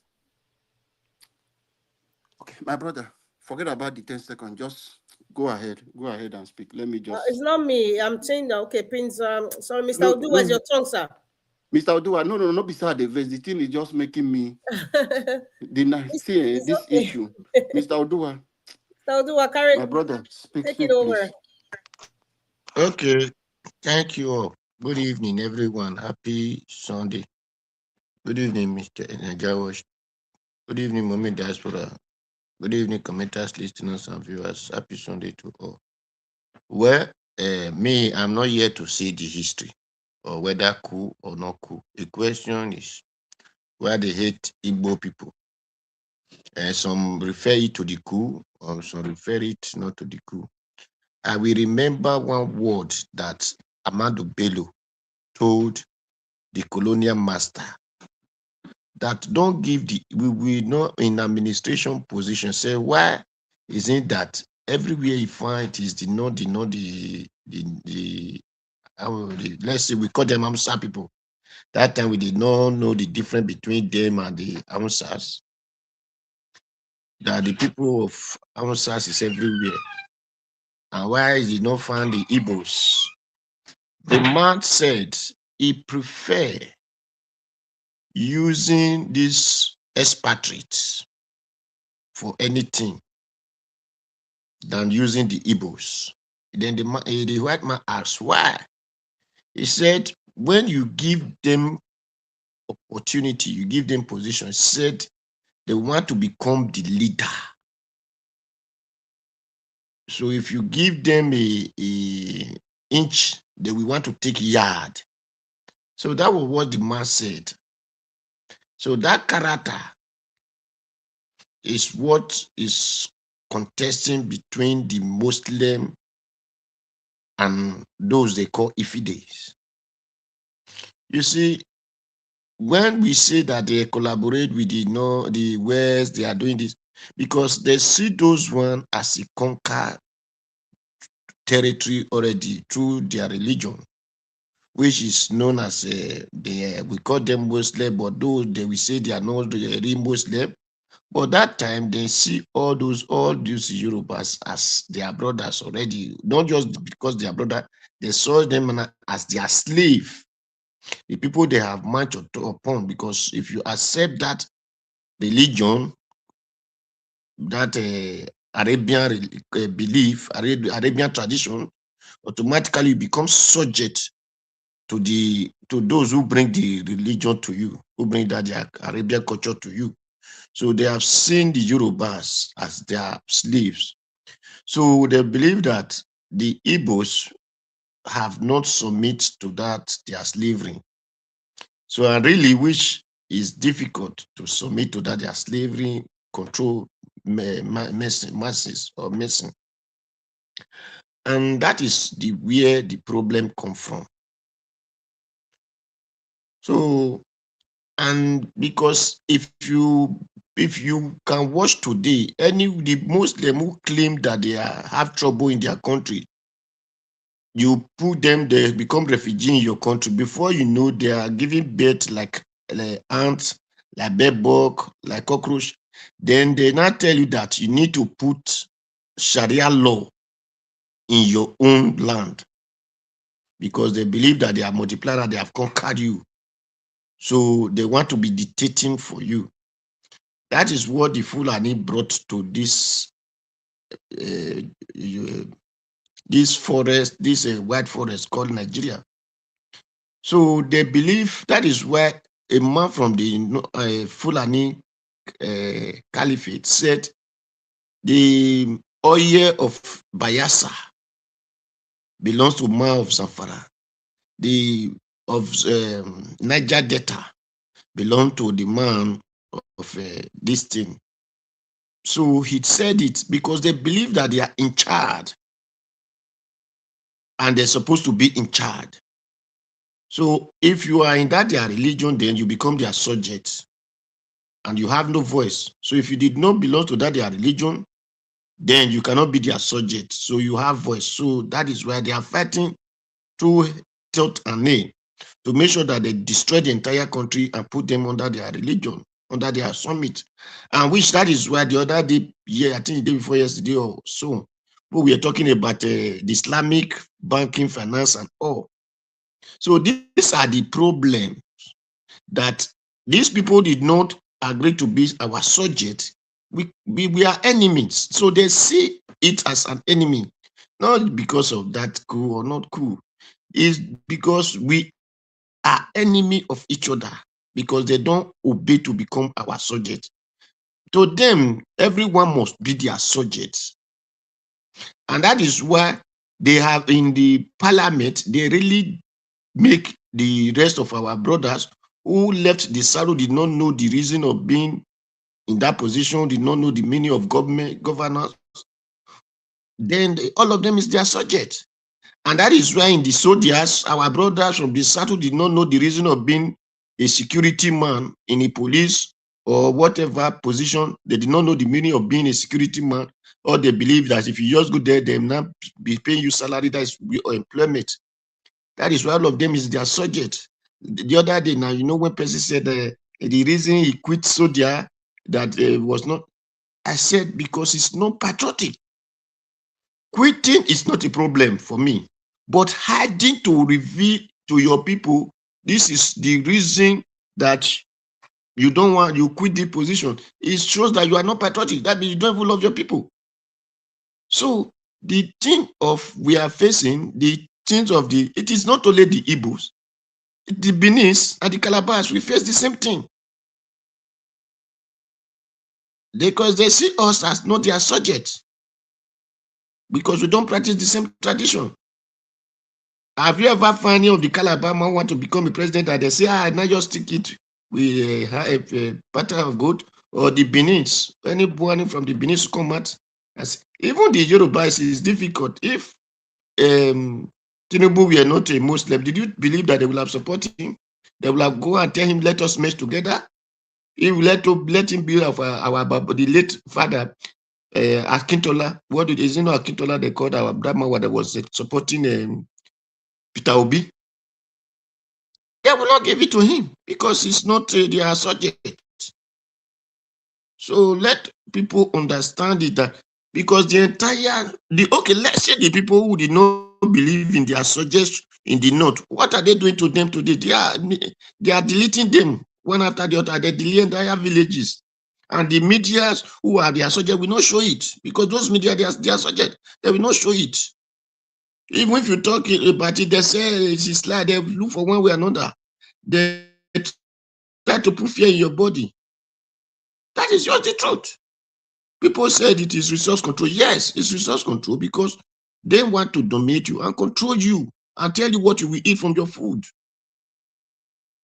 So it is less for the Nigerians who own the land, who see that a foreigner came, bring Arabian traditions to them, using them in their own land, and refuse to wake up from their sleep. Because we who supposed to be the Nigerian, we are sleeping. We have allowed foreigner to take over all the positions. And Buhari have confirmed it. When Buhari was there, tell me all the first positions, all the ministry positions, all the appointments that he was making, was all of them not Fulani? He did not even, if he would take him time to come and appoint the Hausa man, everything he did was Fulani. That shows you dominary of people mindset, that they must make sure that they dominate the owner of the land. So if they give it to the Igbo man, who they believe that is not their subject, he cannot obey their instruction. Or if they give it to the Benin man or the Calabar man, who they feel that is not their subject, he will not obey their instructions. So Chegumi that is telling you a terrorist is his family, then what are the rest Nigerians, the real people who are not their subject, what are they doing? Nothing. They go to parliament, they will not talk. Because those one who went to the parliament, they are their subject.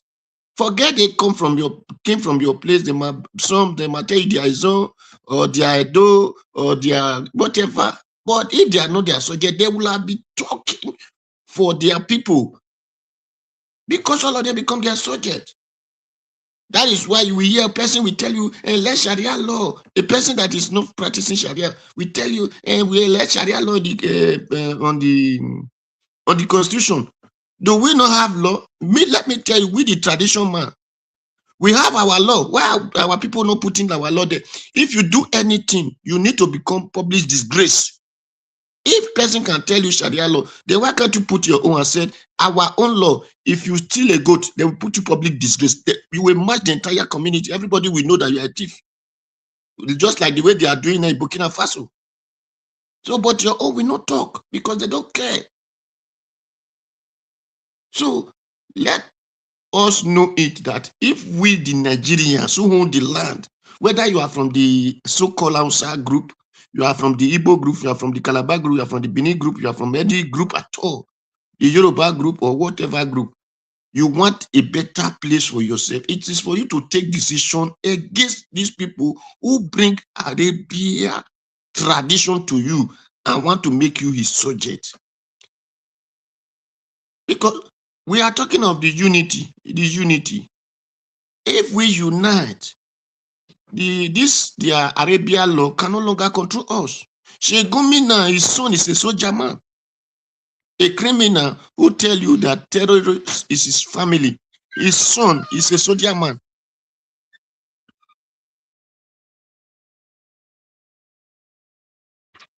So what did you expect for his son to be a soldier man? What did you expect next that will be happening? So that is just the truth. So thank you, everybody. That's what I want to say. Thank you very much, sir. The next person is Prince Collins, sir. Come on, sir. It's your turn to speak. All right. Thank you very much. Thank you, my dear sister, Rita. Thank you, my fellow panelists. And I celebrate those in the comment section for their wonderful job. Yeah, this is it's an interesting topic because it has to do with the issue that has been happening that have brought us to where we are today. Can you guys hear me clearly, please? Yeah, so, yeah, we can hear you loud and clear. Okay, thank you. But the network is breaking. I see my photo is. Your fault, Mr. Elvis. Your own. No, it's clear here. Okay. Okay. So, thank you, my sister. You see, we have spoken, very well, and we've spoken, on a length, and we have been able to analyze most of the issues. But for me, I would like to, if we want to talk about the origin of this issue, if you don't mind, I will go back to history and how Nigeria historical ethnic tension started. Because the ethnic discrimination, that existed in Nigeria before the coup was an issue, because something led to that coup. The country, we had that colonial past and post-independence politics, that contributed to the tension of our country, Nigeria. This issue is a key factor. Like, for instance, the colonial divide and rule policy that it brought. Don't forget that before, why the colonial came, when they came to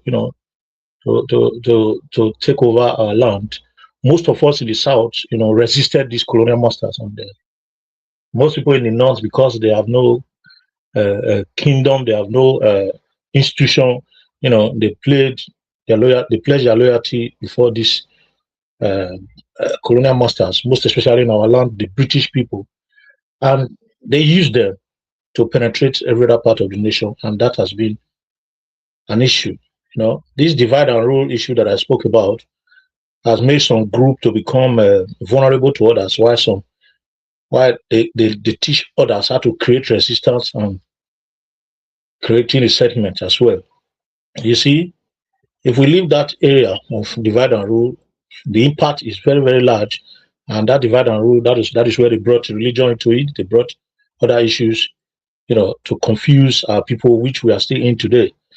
Then that religion and ethnic rivalry was another issue, because post-independence politics kind of saw politics that exploited, or rather the politicians, they exploited ethnic and religion differences, to instead of them exploiting it for a better purpose, they weaponize it against the people. I think that's the word that we use, because religious diversity has its positivity when it comes to development. But these people, they weaponize it because that was the way they were taught by those that gave us independence. They told the Northerners that they shouldn't relinquish power because the economic, what will finance the nation is in the South, in the West, part of the West, that if they relinquish power, they're going to die in suffering. Even we saw what happened before independence, how the Northerners were not ready and they delayed us. We would have had independence earlier. They were not ready, they delayed us, and they had to force them to join us. That was how those issues of Ahmad Bello, blah, blah, blah, came about, Sultan of Sokoto, and all of them. Then we also have an issue of census that came up that really brought that disagreement. There was a disagreement over census and election failures. That particularly that was that was particularly between the IGBOS and the HAUSAS in the north and the Fulani, the Hausa Fulani, that brought tension. That led to what I'm talking about, the 1966 and all that now. So if we move forward in this area, we'll find out that Nigeria has never been one nation. We have never been one people, because we didn't sit down to say, okay, yes, we want to come together. Just as I talk about colonial divide and rule policy of the British colonial rulers, they set the pace for us. They told us what we were going to do. We are not ready, and people were just following, just like we are still following like Mumuti today. Following just zombie, according to Fela. Zombie when I want way, Ajogaju. Tell him to stand up, he go stand up. Tell him to jump, he go jump. Tell him to sit, he go sit. Because we didn't know what we were doing. So if you look at that, they've exploited all these things. These ethnic issues that we are talking about is just an issue that wouldn't have been relevant at all if we had good governance. If we compare the early days of Nigeria, independent, after independence, about late 70s, Nigeria was progressive in terms of development. There was a clear progression, which I'm going to say against some of our submission today, that there was a clear definition of what we want. I can remember those days that development was actually going on. The roads were being on. We have pipe-borne water, laid, and it was being connected to different area. We had hospitals, accessibility to health. These things were there. People were corrupt then. I don't want to talk about the war because we've all spoken about extensively about the war and those that participated and all that. These people had intention. Like the IGBOS, for instance, they knew that it was not going to work. They saw what we didn't see earlier on. They knew it was not going to work.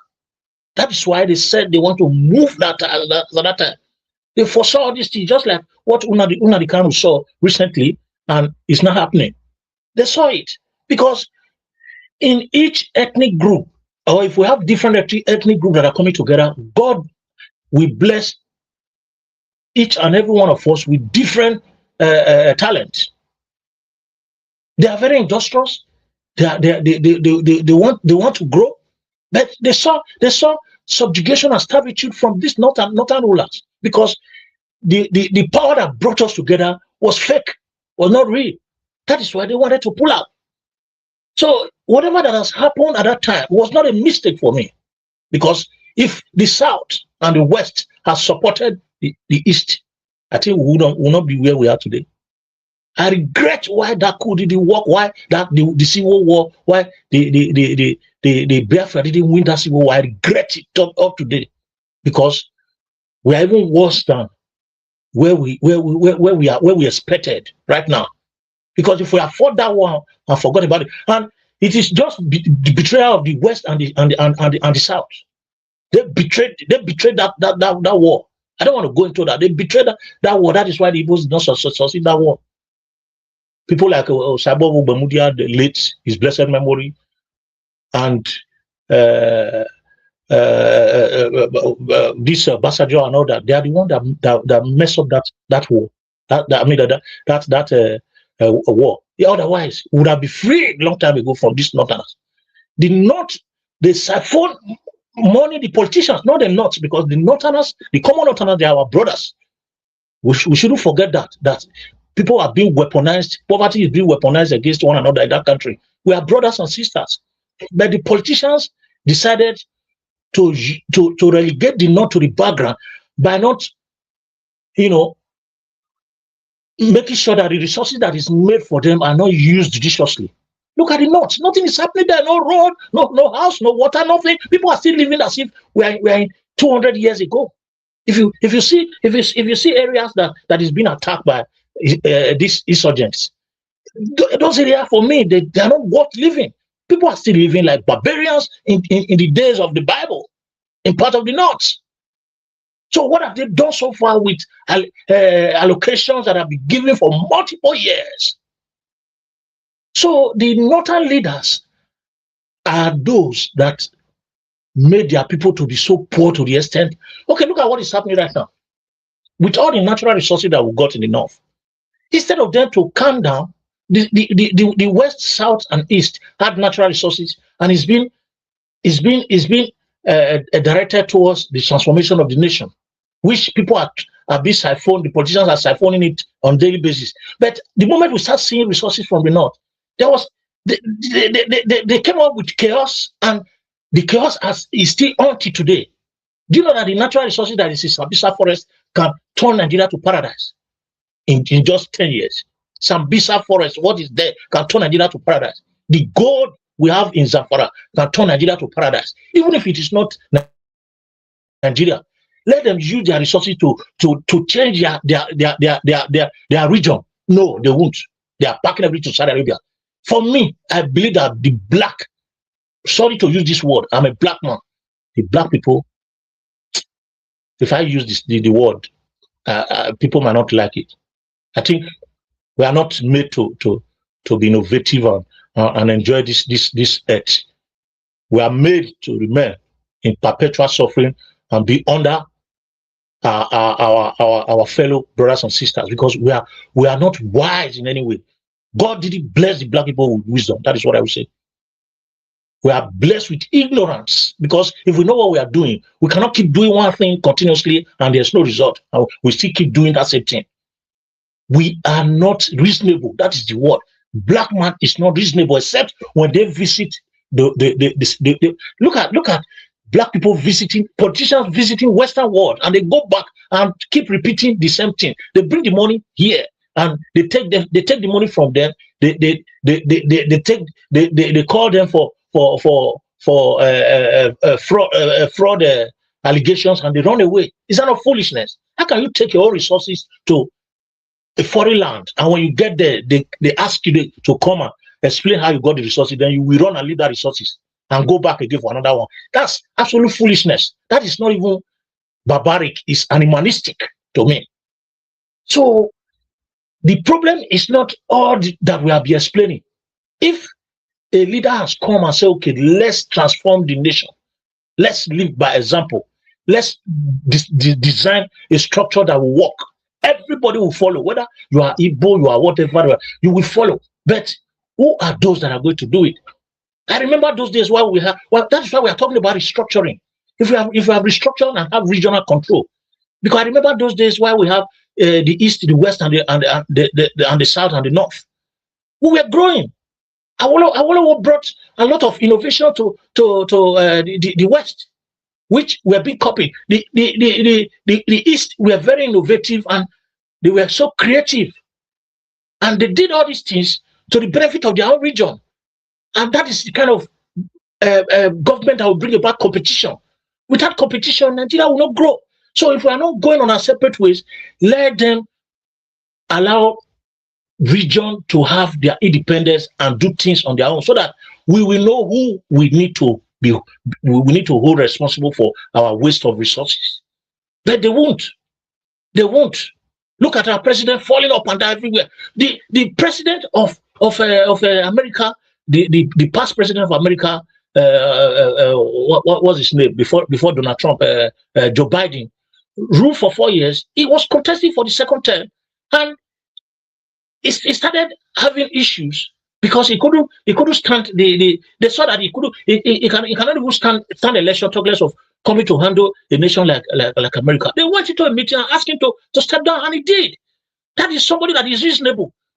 Must you be president? Must you exist as a president to the detriment of your nation? Somebody cannot even step down from the staircase and cannot even move properly, walking as a ghost, a dead human being. God forbid that kind of part of the world. God forbid. And they come here, they come to Western world, enjoy the facilities, and go back. These guys are cursed. They are cursed. Because I can't see somebody building a big mansion inside an environment where there is no light, no water, no social amenities, nothing is happening. You build a mansion and buy a very expensive car that is made by foreigners, that you cannot even encourage your people technologically to empower them. You call that, I don't know. So black people, I don't know how we were created. I don't know how God is going to do it to give us wisdom, because we lack wisdom, except very few of us that is exempted from this. And those of us that actually, understand what it takes, we have really, come to the Western world and learn what it takes to become democratically oriented, what it takes to practice democracy, the meaning of the word democracy. 1 minute more, coming to the people, by the people, and for the people. So it's a pity that we are in this mess, going back to 60s, 50s, and 70s to discuss issue of today. It's a pity, and may God help us. The time we come, we'll forget this history. They don't teach history in schools. All this history, all these things that we are talking about, the Gen Z age, you don't know it. So how do you expect us to learn from our past? What lesson are we going to learn? It's a big pity. Thank you very much. I'll stop here. I appreciate it. Thank you very much, sir. Dr. CM, it's your turn, sir. You can take over. Oh, Mr. Elvis, I don't know if you're there, but Dr. CM is the next person. Sorry. Okay, I don't know. What is the time? Thank you very much, Madam Rita. Good evening, everybody. Those on the panel, Madam Rita and Jonathan, Dream Nation, Okalabu, Prince Collins, and Odua. Has Odua spoken? Okay, maybe I missed him. Good evening, everybody. Please, all protocol duly observed.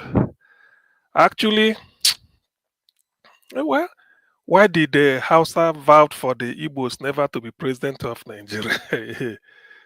Well, I mean, the good thing is that Nigerians are discussing it. If it were Pakistanis or maybe Brazilians, they may not know the background, or maybe they would just be asking. But to the best of our knowledge, everybody has tried. To be honest with you, I can't put my finger on anything, because whatever excuse everybody comes up with, it looks flimsy. Yes, they look flimsy. Not that they are not excuse, but to me, just to tell you why I say it looks flimsy is because those that give this excuse, those that do everything possible not to allow Igbo man to be part of, be Nigerian president or so, whatever reason they give, it will, before they even say it, they themselves are not even convinced. There are some reasons that you can't easily defend. Haruna Goro, I think he has been here once during last election. There was one thing sometimes I don't usually believe what I read on social media until after a while. He said if Igbo man cannot be president of Nigeria, then they are not fit. They shouldn't be part of Nigeria. They are not fit. If they are not qualified to be president of Nigeria, then they are not qualified to be Nigerians. That is Haruna Goro saying. You see, there is this thing that some Oyibo man said, do not cut your nose to spite your face. In the past, what they tend to say is, if Igbo man, because of resources, they want to dominate and take resources of people in the southern part of Nigeria. Today, thank God Alabo is here. Alabo should be able to go and do a research and come back and tell us the oil blocks in River and Bayelsa, Delta, Akwa Ibom, down to Edo, Goni. Let him come and announce to us those that are in firm control. Those that are in control of how many Urobos are in charge of oil well in Urobo land? How many Ichekiris are in charge, are owning oil wells of their own? How many Ijos, Alabo is a Ijo. How many Ogonis, how many even a Benis are in charge of oil in Edo State or any other thing? How many? But some people are controlling it.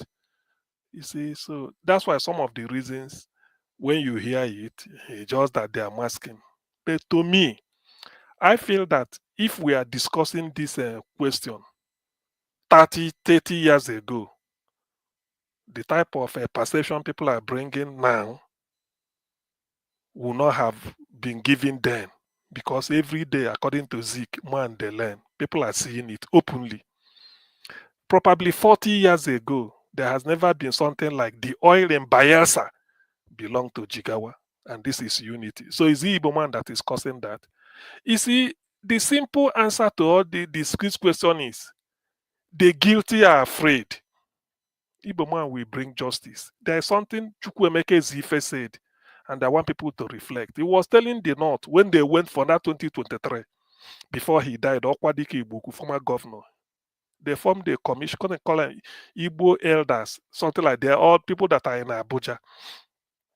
He started going to all these Ango Abdullahi, all these northern, power brokers. He went to them. He sat down. He said, "Let's discuss Nigeria. Let's discuss our common fears."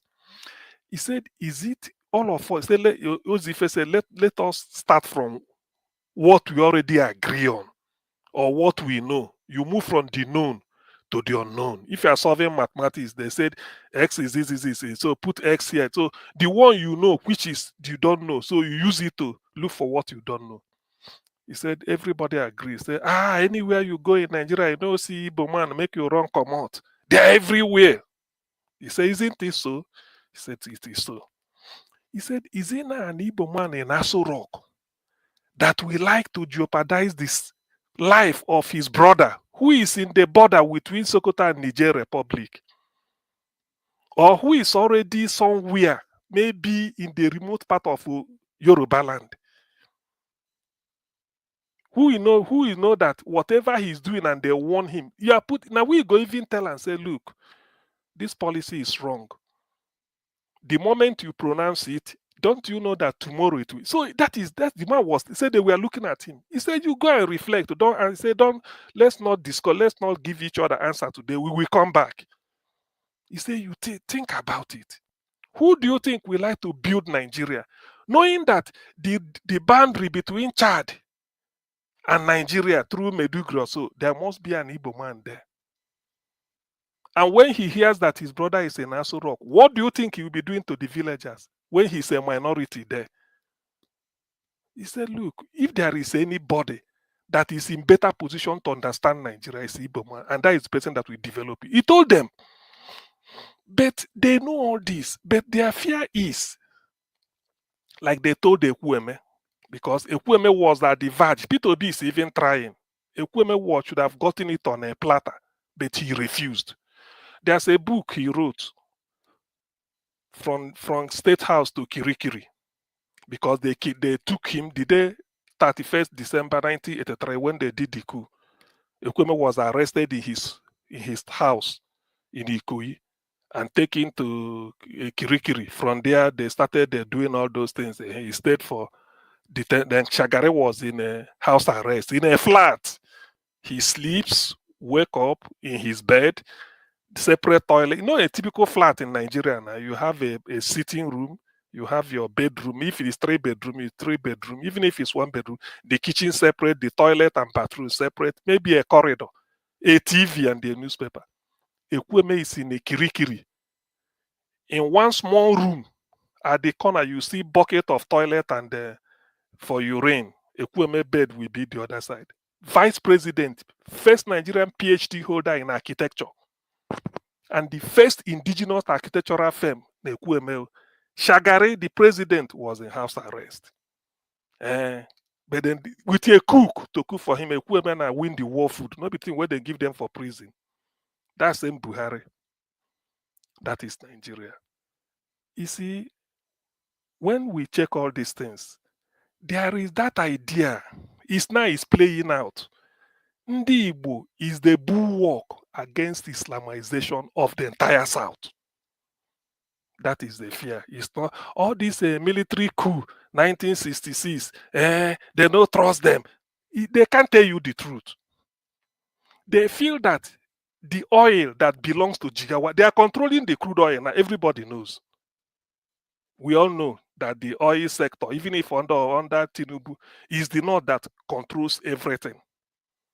They are not the North. Sorry, I won't be mentioning the North. The Fulani Mafia, them are holding it. Maybe some few some have. We all know this.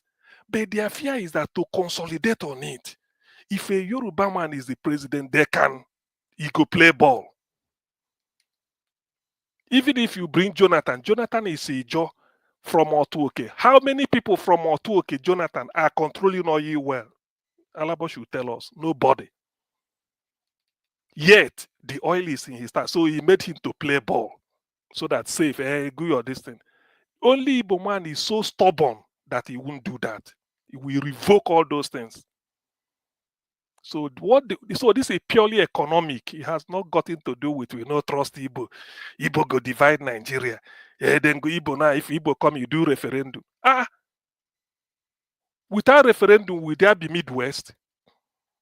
Without referendum, will Benin City ever be capital? Unless maybe they are divided. Benin became capital in 1963 in August when they voted over 80% overwhelmingly to leave Western region. It's to referendum. You see it? So that was when Midwest Institute of Technology in Benin, they later changed it to University of Benin. And they moved the Midwest Institute of Technology to establish it at Yauchi, which later metamorphosed to become Auchi Polytechnic. So you see, the fear is resources. Only Igbo man no go. The fear is that if this man they get power, not that Igbo man will just, but he will say, okay, maybe bring one policy. Because when they bring the policy of do this, the entire, at least the Ogoni, Ichekiri, Edo, all those people they will say yes because they've been starving for their resources. It's only in the Igbo that can make it happen. So that is the fear. Don't forget about 1966 coup. If you will not trust what of the coup that want to topple Abacha? Out of is it 11? 8 are Yoruba people. Dia, Abdul Karim and the Samejo Fadipe. Where there are many Olara and Waju. There are 8. Can you call it Yoruba coup? What of the one that toppled Murtala Mohammed? Can you call it Bironku? Dinka Den people? Can you? What of the one that toppled what is the name? The one that toppled Shagari?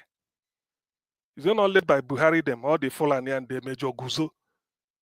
So you see, we know all these things. The thing is that they need these resources to propagate Islamization because they need resources for the people. All these things they are saying they kidnap, they take billions, they do this. It's money they are looking for. It's money. The moment Igbo man becomes president, it will cut them off because they will not make a system. Thank God Obi was even telling them that I will be the person to approve what we are going to steal. Don't you know that is a shock to them? You go and part budget, they will think that they have majority. They go and part budget, bring to Obi to Obi will say he won't sign. Before you know it, it will be like Anambra own again. You say if you like, you start impeachment. I won't sign. And Nigerians, their eyes will open. So it's because of resources. They felt that it's only an Igbo man that will be in power, that their resource will be threatened. When they wanted that book, I'm saying from State House to Kirikiri, Ekwueme wrote it. Ekwueme was clear. The person that in terms of acceptance, it is him. They called them a meeting at the Agora Hotel in Abuja. Towards 1998. Ekwueme was surprised. Babangida was there. Jubril Aminu, all these are Major Mago. So many of them, they were asking LS, what do we get? The way it is, if we hand you over to power, you are from Igbo. You will now go back to what we did to you people, start to revenge. Ekweme said no. Ekweme said there are a lot of work for people to do. He said, what of the things the military did, you will go and start to look into our deal in the office. What I'm telling you, you see, Nigerians don't read. That book is important. People should read it. He said, you now start to go and look into all the things we did. IBB was saying all this. They are joined. Said, unless we concede to us all this, all that. Ekweme said they won't consider anything. He said, all these things you people line up, petroleum, fertilizer, so many things. He said, if I concede it to you people for vote, if I go to Southwest, Yoruba land, because they will hear all this, they will ask me what is their own. What would I tell them? Then I will tell them, okay, I give you petroleum, which I've given you. Is that not knocking two people's heads together? Okay, if I go to the Niger Delta area, where the oil, they will hear all this. Say, the other day you met with Arewa, this is what you gave them. Which one be our own? Kweme said no. Kweme said, I will go by the constitution. They found him a hard nut to crack. They called another meeting. Still on that book I read. They called another meeting in the house of Rear Admiral, the second to Abdul Salam. That is Micah Higbe, who is from Fuga area. I think Esako Central. Fuga, Esako Central is the headquarters of. Fuga is the headquarters of Esako Central. Agenebode for Esako East, and then Auchi for Esako West. That man, Higbe, was in his house because Abacha has died. Ekweme showed up again. IBB sent a letter or something like excuse that they won't come. So after all, the people they defeated in the war, how can they go and elect a commander-in-chief from that side? Nigeria should be able to see some of these things are open.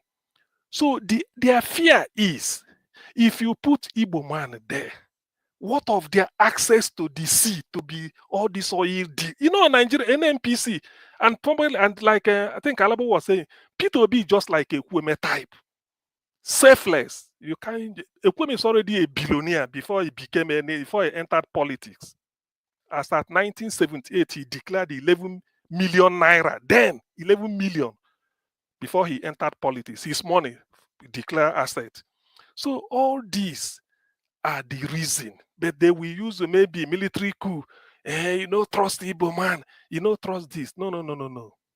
We know where the dead bodies are buried, so to speak. So this is the reason. There's no other thing, because they've tried to extract those things. Okay, then let me now return. Somebody will now ask, why did they give Obasanjo? Obasanjo considered to them. A clear example is Dangote. Finished eBay to Siemens so that Dangote will rise. This is part of the deal. We know it.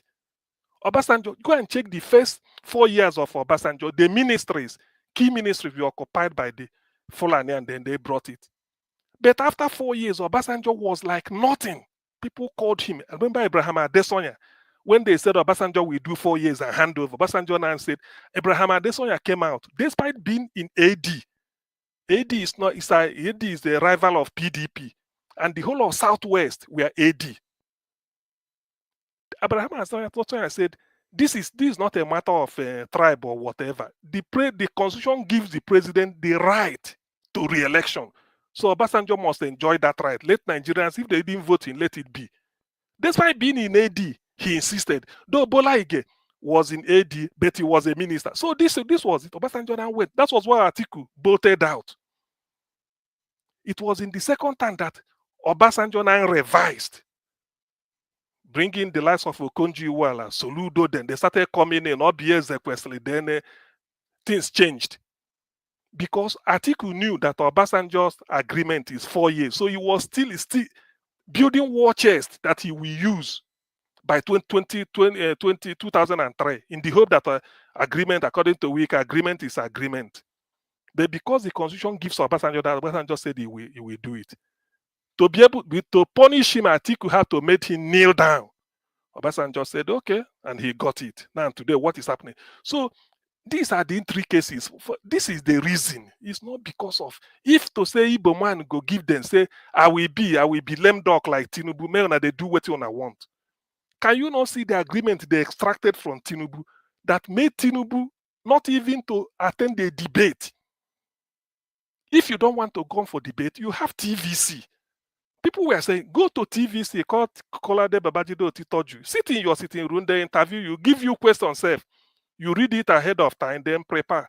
They will then relate, say because of your tight schedule, you couldn't, but the interview, the way they're doing, Wike is doing in Abuja or Port Harcourt. You could have done that. But he was so assured, he went to sleep. Part of this is the agreement. Gumi has to suggest to Tinubu, if you want to fight terrorism, contact Turkey, leave America. Before us, the thing worked. Did Tinubu go to Turkey? And Gumi went there. So these are the agreement, and they've seen that. You see, I don't know whether they contact a fortune teller or look at the crystal ball. P2B is not going to compromise all those things. In fact, a typical Igbo man can do it. Even all Jews or Kalu, they may trust, but they don't, because they don't want to gamble. And that is why Nigeria is like this. It's not because of the fact that when you hear, say, we can't trust the Igbo, nothing. Now, they are that oil, because the moment you remove their hand from there, the Islamization agenda will crash, because it needs money. It's a project. They want it to run. It needs money. So they care that if P2B should come in, it may deregulate oil sector. Resource control. Before you know it, they send their bill, say, look, they have to. Why is it that? Why are they opposed to restructuring? Why? Why are they opposed to it? When you talk restructuring, it's as if restructuring doesn't mean go. Restructuring means all of us will be having one passport, the way we are having. But everybody control what comes. Why? So that Ogoni land will not be Ogoni will be in charge of resources. Zamfara be in charge of your own. But they feel that if they lose these ones, they can. And if you do restructuring, to them, they feel that region becoming smaller, the whole of Niger Delta, maybe govern yourself according to you want. Southeast, govern yourself, everybody. They will not feel that they can't lord it over anybody again. So that their Islamization will now be coming to an end. So they don't want it. That is the meaning of what Ahmadu Bello laid down to them. And they are going to pursue it, even if it takes 1 million years, as long as Nigeria is like this. So that is the reason. The idea of bringing coup was just to do this, do that, to do poju, take and they confuse people. Everybody knows that from their account, it's not Igbo coup. By the way, who will benefit from that coup? Zik is an Igbo man. If you topple Zik, you topple Nwafo Rizu and the Igbo ministers and all of this thing, you go and bring Awolowo. Where has Igbo ever planned to go and do something to benefit a Yoruba man? Awolowo wrote this in his book, My March Through Prison, when he was in Calabar. That the idea of 1966 coup January was because of what he did in the Western region. The boy saw it and the West was ahead in terms of infrastructure. First television station, first free education, then the first dual carriageway, they say is Queen Elizabeth Road, Ibadan, first housing estate, Bodija, and so many things, like a built University of Ife model. So they saw that this man is really... You see, Mr. CM, I appreciate what you're saying, as much as I agree with everything I said. This Awolowo issue that I just discussed is an evidence that there are some Nigerians that are ready for a change. So it's not because the way you aspire, you are just saying, okay, Igbo cannot do this. They can't betray Nigeria or whatever. A lot of betrayers are in the Igbo land. A lot of them, I'm telling you the truth. Because the major problem that the East have got today is the fact. Let me finish. The major problem that the East have got today is the fact that majority of those people that have been infiltrated by this bad system are the one dragging Peter Obi Midwest. There's no place that don't have betrayers. So don't say that. There's no place that doesn't have betrayers. Listen, but let me tell you. No, let me agree. Do I see it this way? Do you know that because they looked at Ekweme and they felt, don't you know that people, what they are doing is to, people, somebody like Oji Uzokalo, If they need him, if they really trust, let's say they trust Oju Zokalo, they can do it. They can call the bluff of the rest of Ndibo. Say, so far you will do it for us. We give you the security, everything. This is them. If you like, we give you billions. But in the end, you see that fear. Apart from that, there's a fear, because what they want is leave the. They control the oil way in the. That's why somebody was arrogant enough to say it openly. Osman Bugaje, the oil in Bayelsa. He knows that the oil is in Bayelsa, but he said it belongs to Jigawa. What an insult to Ijaw people. Why? So this is what they had in mind. So any attempt to make them lose that thing, they will never agree. And they felt that any president coming to the South, this is part of the deal. They felt that P2B may not do it. Yes, I agree. P2B may not do it. So they don't want to lose, because the end of all these things, if it's for them to control the oil well and develop their place to be like Singapore, by now all of us go say, if you finish school now, make you go up north, industry boku there. Now there they get a power supply. They don't want it. That is not the agenda. The agenda is to make sure it's Islam. That is the first thing, so that they are in charge. Islam is everywhere. They will not use it to do. The Ruga Buhari brought was Edo State go bring land. That small place where they give them, before they go popular, after a while, they go create a local government out of that area. Now then go they produce local government chairman.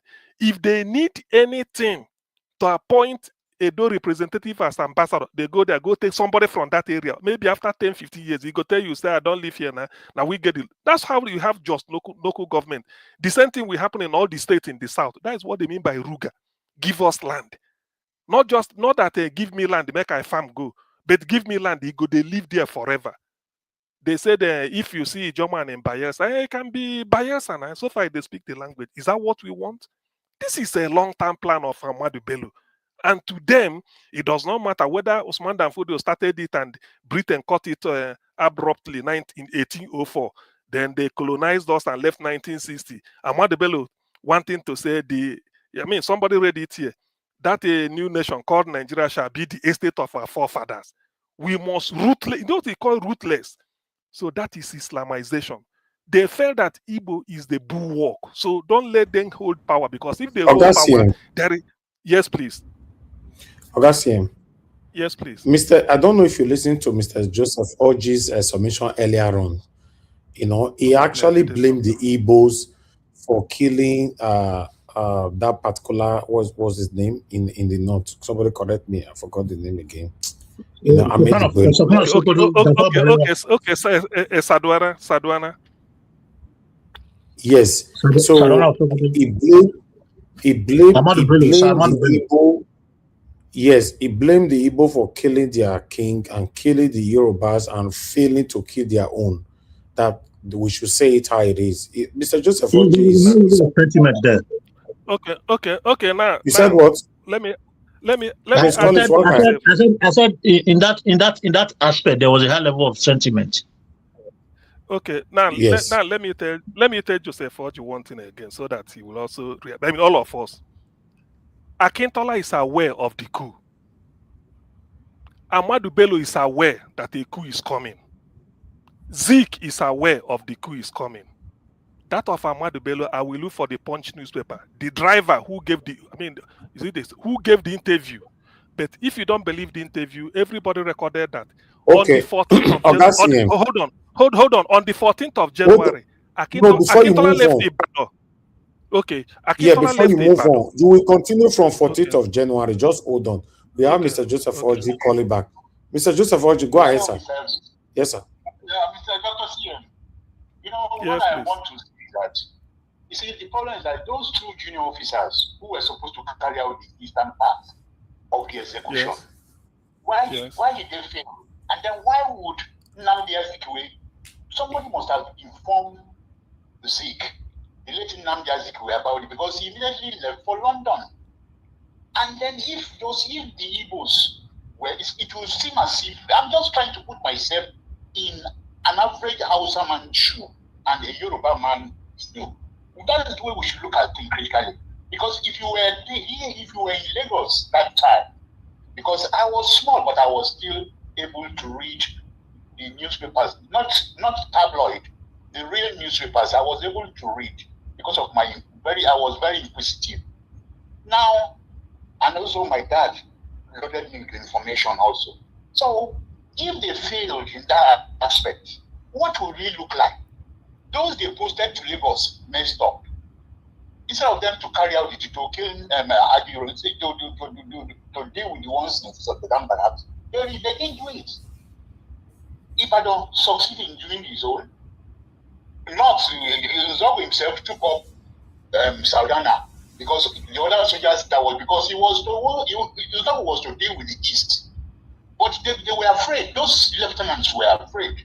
That's why he took up that Saldana one.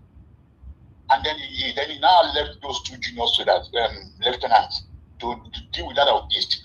Unfortunately, Michael Obara was holding a meeting with one important ambassador from an Asian country. And that was how he escaped too. Zeke immediately left. He left before the coup was carried out for London. So how would it seem like the ordinary meaning is that these people avoided the Igbos and decided to kill the Yorubas and the Hausa. Let me ask you a simple question before you go. Today is 1st of February. As of today, from what you must have read of this, do you believe that Ahmadu Bello is aware of the coup and Akintola was aware of the coup before the thing happened? Do you believe yes, I do. I believe they were. Okay. Yes, at least you believe they know. So the way Zeke also knew. So when we are making analysis, let them remove that Zeke escaped. Because Zeke knew, Zeke doesn't want, he went away. So Sardauna has opportunity of going, but he said no, he's not going anywhere. Listen, Akintola had to come and tell him that let them go to Niger Republic and move away before this thing struck. He said he's not going. He told Akintola, don't go. Nothing will happen. Something like encourage him to stay. These are facts. So both they knew, because when they are planning it, remember, if I give you the names that which Professor Zekome presented, 21 people, forget about this idea of, they say 5 major. There are 21 of them. 9 and Igbo agreed. The rest 12 are from different ethnic groups in Nigeria. These are planning, the people that planned it. So eventually it will leak. So it leaked. But because Sardauna doesn't want to go. No, it's not because I have to let you go. Okay, while I continue. So yes, thank you, so this is so thank you. On the 14th. Okay, yes, on the 14th, like I was saying, Akintola came from Ibadan with a jet to go and tell Sardauna, say, look, it's because they are having that operation. The problem in the West was because Akintola left, want to break away from Action Group and then form a union with NPC Sardauna, which Awolowo and the followers didn't like. And as a result, they rigged the election of 1964. So that was what brought about Operation Wait Here. Open rigging. So they said, no, this cannot happen. Meanwhile, Awolowo has been put in prison since 1963. So that is their leader and the man who brought a milestone. Nobody will be happy. So Sardauna is aware. But he felt his security will overpower them. Akintola, who came to tell him, say, it's better we go to Niger Republic. These are facts. So Zeke had it and then left. It's as simple as that. So when people say Zeke was exonerated, it's just a propaganda. All of them knew. In fact, I will look for that. I will find out, because I saved this somewhere. An interview given by either the driver, so that Ahmadu Bello is aware of it. Even if you don't believe that interview, Akintola is recorded, went to Kaduna on the 14th, the day before, said they had better escape now. So these are the facts. Yes? You are missing out something. Try to explain to people to understand that early time, the Igbo dominate the military. So when I'm explaining, exactly. People should understand they were at the forefront of the military then. Exactly. No, it's true, because they said about how many officer corps of the Nigerian army are mainly in Igbo. Of course, it's true. Yes. That was what happened then when you see you can imagine Igbo involvement. Yes, you can imagine Ojukwu with a master's degree being in the army. This Ademola Adeboyega was also a bachelor's degree holder in history, University of London, in the army. Ifajuna studied chemistry in University of Ibadan in the army. Nzogu was an instructor, not a degree holder, but Nigerian Military Training College in Kaduna, later became Nigerian Defense. So most of the educated people, they embraced education really, and yes. Njoku, And they were Njoku did not join. Dr. CM, sorry, sir. He did not join as Igbo. He joined from the north. But it's not, you can. But well, Babangida stated all those. That is not even the. So what I'm trying to say is that let me return back to why it is that. If it were Q, okay, let's assume like Joseph Orji, you are making us to. If it is Q, they killed all this. January 15, 1966, 21 people planned it, 21 people were killed. The only Igbo man that was part of that 21 was Colonel Ato Unegbe. The rest are writing from Abu Gulagema, Kuru Mohammed, Shode Inde, Ademulegu, Akintola, Okotiebo, Amadu Bello, Tafawa Belewa, and the others that I can't remember. 21 were killed. Okay, at your own calling, after that January 15, 1966, these are people you killed that were killed, though. Regrettably so. Then by May, you started doing pogrom on your own. More than 50 Igbo massacred in one day, all over the north. When Ojukwu said they should come back, Gowon, IBB said it, Gowon wasn't doing anything. They now planned their own coup. Okay, if because you want to revenge Igbo coup, why should Francis Adekunle Fajui be killed? Is Fajui an Igbo man? Is Fajui an Igbo man? The military governor of Western region killed in Ibadan together with Ironsi. All you should have done was, and it's not a case of they were spraying bullet, accidentally hit him. No. Say Fajui and Ironsi is in that room, they lock themselves up. You tell them to come out, they say no, you put the place, or then you mistakenly no. They arrested them, move out. They told Fajui, go. It's not you we want. Fajui said no. I cannot leave my guest. You kill 2 or 4. All they should have done was tie him hand and this. If they're really sincere, take him away. He won't resist. Then you take Ironsi and Pai. In the vote, they say, this is the person you want. But why did you kill him? Why was Fajui killed? It was Yoruba as part of 1960. If it is revenge, yes. If it is revenge, can somebody tell me why Fajui was killed on 29th July 1966? Fajui is not Igbo. On that night alone, more than 300 Igbo military officers at Ikeja barracks, Abeokuta barracks, were murdered in one night. Do you know how? They blew the bugles, everybody come out, their extension. All the military people in the barracks, everybody came saying, disarm everybody. All the Igbo officers select them this way, the other people this way, they murdered all of them. That is why today, when people are saying, listen, that is why today, when people want to say, Asaba, Anioma, they are not Igbo, you ask them, why was there the greatest people that were massacred in the war is Asaba people? Do you know why? They came out to come because map of Biafra did not include Asaba. It stopped from Onisha. Just like the way you have southeast now, there maybe you add Ogoja and the Cross River and the Akwa Ibom and some part of rivers because Bayelsa, I think Yenegua was part. Asaba, Delta State, up till all this, they were not. Up till Bini, they were Midwest. But because Asaba part of Midwest and they are not part of Biafra, they came out that they said, oh, the liberators, let us say that we are not. They prepared food. What I'm telling you, go and read Blood on the Niger. And if you go, anybody who goes to Asaba, we see a cenotaph. The only place I think I have it in Nigeria, what cenotaph? Names of people slaughtered there. Do you know how? They came out, some wearing white. I mean, with a music to welcome Nigerian soldiers. Say, please, so welcome. With food they prepared. Ask anybody. All of them were lined up, shot. Why did they kill them? They say, Nala, you Bibu. They slaughtered them. Yes, they slaughtered them. Let me quickly say this on one of the comments that I read there.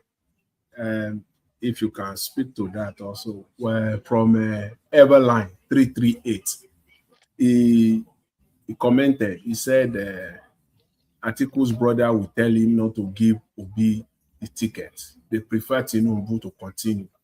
Then after 4 years, the Northerners will take over. Atiku is working for Tinubu. I want to subscribe to that to some extent, though, because it is time that will tell that is what is playing out here. that it's very clear. I'm listening to you. What you're saying is very, very, it's very, very clear. We all know, the truth about this, all this fallacy, this notion that the Igbos were behind the coup. But it's important. I just want to buttress this position here, not fully for now, but it's time will tell whether Atiku is working for Tinubu. For Tinubu, really, or whether I want to whether I want to set it. Because I don't, Atiku, as smart as he is not dumb. It's not dumb for him to be saying. It will work for Tinubu, sir. It will work for Tinubu. Yeah, Atiku is not dumb. For him to be insisting that he still want to contest now, there's something behind it, because he knows that you can't win. Period. Exactly. You can't win. Exactly. So you can't win. The table will now turn, and then the North will take over again. In 20. So this is a way Mr. Jonathan. Mr. Jonathan. Yeah. Did you not see what his brother Buhari did to him during Buhari with some of his asset company that Buhari went into? Have you heard that Atiku have complained that Tinubu have done anything to all his things that he sold to himself? He's not losing. It's part of the system. He will not do anything to him. Even if he enter, he will not do anything. So both of them, they are together. Sir, Atiku will work for Tinubu because according to that the video when they interviewed Laila Mohammed, he told you how Atiku and Tinubu consent together to bring Buhari to become in power. So it was their agreement. Now it was Tinubu turn. So after that, Atiku will not find his turn. So Peter Obi should be very careful, because for that video of that Laila Mohammed have shows that Atiku will do all things by all means to make sure that Peter Obi did not have the ticket, so that Tinubu will complete his term. Then he can come from the north. Okay. One thing I want to say, sorry, Mr. Chair. One thing I want to say regarding this election issue, you know, the person, anybody, whether Igbo, Hausa, Yoruba, South, Southeast, Southwest, whatever, that is ready. So let's first of all remove ethnic issues now as a contemporary issue. Anybody, any soul from Nigeria, not the part where it comes from, that is ready to fix Nigeria, will never get there. Let us get this clear. Because if we keep saying this, because it's an Igbo man, it's this and that, we are joking. Anybody that is ready to fix Nigeria will never get to that seat. They will not sit by every means. You see, fixing Nigeria means that resources they say is national cake, which is oil in the Niger Delta they are sharing. If you can take it away, that is the meaning. That is that to them. But if you feel because ordinarily, listen, some of you must have known what they call Professor Gigi Dara. Godini Dara is an Urobo man. He used to be the chairman of editorial board, The Guardian. There's an article he wrote one time. I don't know, I'm still September. He said when they are traveling from Lagos, when he's going to his village, he's saying go there, drive, reach Shagamu, reach Ore, enter Bini, then take left. Begin go Sapele Road, down to Sapele, then to approach Warri. He says, you don't they go down. The skyline go change, the day yellow. He said, na oil flaring, na gas flaring. The man wrote it. That was 1997 or 90. I read the article one time. He said, it go change. He said, when you get there, the atmosphere, the environment go just damn degraded. He said, do you know why? He said, before, when Nigeria was operating federalism, the moment, he said 1968, somebody should look for the decree, either September 68. Some of these things, Nana, they regret, so I didn't take no, but he wrote it in an article. He said, when they removed the Ironsi, and they now want, because the propaganda then was, Ndi Igbo are looking for this thing with the intention to take over oil in the Niger Delta. That's why they put them as Biafra to control their oil. That is war propaganda. Okay, when the war don't start now, they've been able to cut us off and then take the oil. They say because na war. This Godini that are writing this. I will start for this one that I circulate it. At least some of you here from Niger Delta. He said, okay, they keep quiet. After all now, he said, now when war don't finish, hey, may they hand it over to us. Maybe they say now because make Igbo man no take him. Now who they take him now? I can't forget that logic. Professor Godini Dara. Anybody that know him should discuss this with him. He will refer you to the article. So in other ways, the Nigerian case is just this: Islamization cannot happen without resources, without a resource, and what will bring the money is oil. The gold in Zamfara. That's why you see all these all these people they call bandits. They need the money. They need the money. So that is what they want. And if without them being in power, they feel that the oil in the Niger Delta is not secure. Part of the deal, maybe all these Tinubu, because for them you sign deal. That's why Tinubu is like giving them free way to do what they want to do. Who knows why Tinubu didn't address the nation when Donald Trump struck on 25th? As a president, you should, even if you say you corroborate, come out and address the nation. He didn't. Proper all these things is just that he don't want to rock the boat. After all, JJ might do the thing, go. So that is the issue. Their fear is if you put Igbo man there, it's not that you're going to see, but all this injustice, to address the injustice, they won't like it, and that will sort of torpedo their march. You know why they have that? You know why they have that fear? They have that fear because of the past event, like that civil war that took place. Because the issue that led to the civil war was inequalities and bad resource sharing. So they know that because up till now there's still the agitation of let us go is still there, because they are the one that are really recognizing this inequality and reacting to it continuously. So they won't let them get there, because they believe that if they get there, they will do the sharing. That's just the secret. So Aniboma is a typical example of anybody that want to fix Nigeria, just as you have Peter Obi, you have the likes of people like Showore and another important the Senate president. Is he not an Igbo? Look at him fully himself there, putting a Bado cap in his head. So you see that notion that Igbo man, when an Igbo man becomes president, it will divide the country. It will declare the Biafra will become a reality. It's just a narrative. It cannot happen.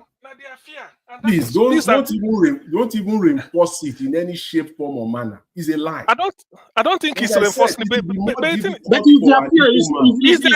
fear. We are trying to answer the question Niger Watch pose. That is what we are saying. Yes, so exactly. We've removed the issue of trust through Q or whatever. Is the resources. Nothing more. That is what they need. Okay, can you part of that resource is that only Dangote, our 4 refineries cannot be fixed. Nigeria cannot establish a refinery of their own, except Dangote came up and build a larger one. A larger one, and Nigeria put $20 million to help him to build them. Can you imagine? The person is still also Nigeria. Yes. The person is still also Nigeria.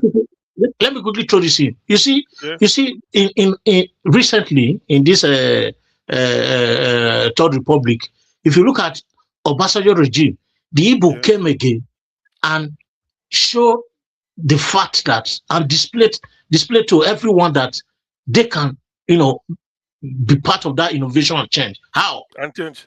The people that Obasanjo brought out from the East did marvelously well and fix the country and lead by example. People like Ezekwesili, people like the NAFDAC woman, people like Okonjo-Iweala. Yeah, Okonjo-Iweala. Even while she was that, even the fix that is the World Bank lady, and some few others, that came. They transformed. They helped Obasanjo transform the nation. At that point. So that is a clear evidence to make them understand that if these people come, they will fix the nation. So don't let them come close. Exactly, because do you know why? Do you know that this oil subsidy? At least all of us know that Okonjo-Iweala want. I think I said the story. I read it in her book. He said the amount of money they want to be paying for subsidy Okonjo will say, does it mean Nigeria consumed this amount of petrol? Because they were importing petrol. Do you know what he did? Then go say, you go enter Dumorage. See the ship, don't reach you. If you no do this thing, they go pay Dumorage. There is an insurance company called the Lloyd's of London. They are the largest maritime insurance in the world. Okonjo called them, say, let them tell them the cargo. You know the way you can say you go to your farm, you see the crops that are growing. This maritime insurance, they know the cargo ship where they carry cargo, where they need see now. If you tell them, they can tell you.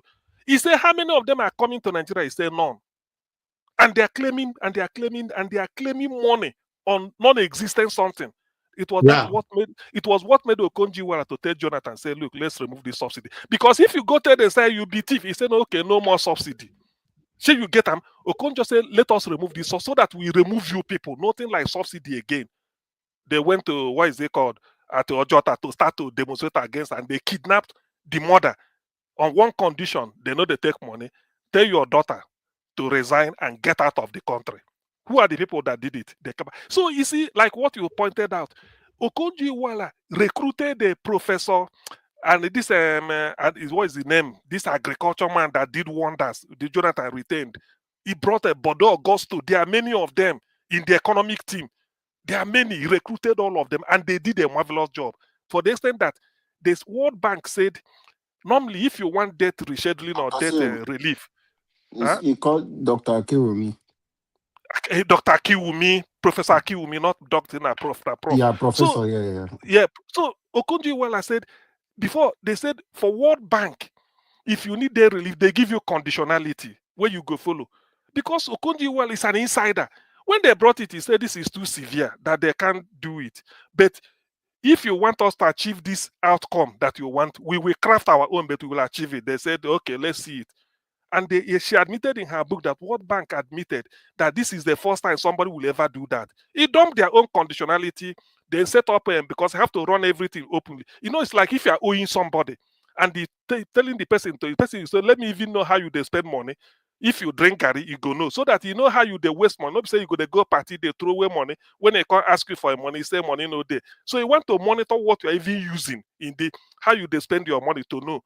So they have to, what they call office of, what they call, modern due process, procurement, because they say corruption in Nigeria, 80% or more than 70 comes through procurement. If you want to buy this pen, then go take. Is it not why Akpabio they put 150 something million naira or 250 something million naira for one electric pole? Yeah. Isn't it? I think so now procurement. So Okonjo said, okay, if that is the case, they brought a modern due process. Anything you want, OBS requestly go look at, then go check if you know it. So corruption was low.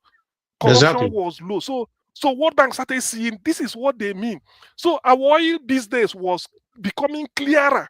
So that is what they don't want. And like Alabo, like you, Collins, like you said, yes, P2B might be the symbol. If they look at you, you are not as corrupt.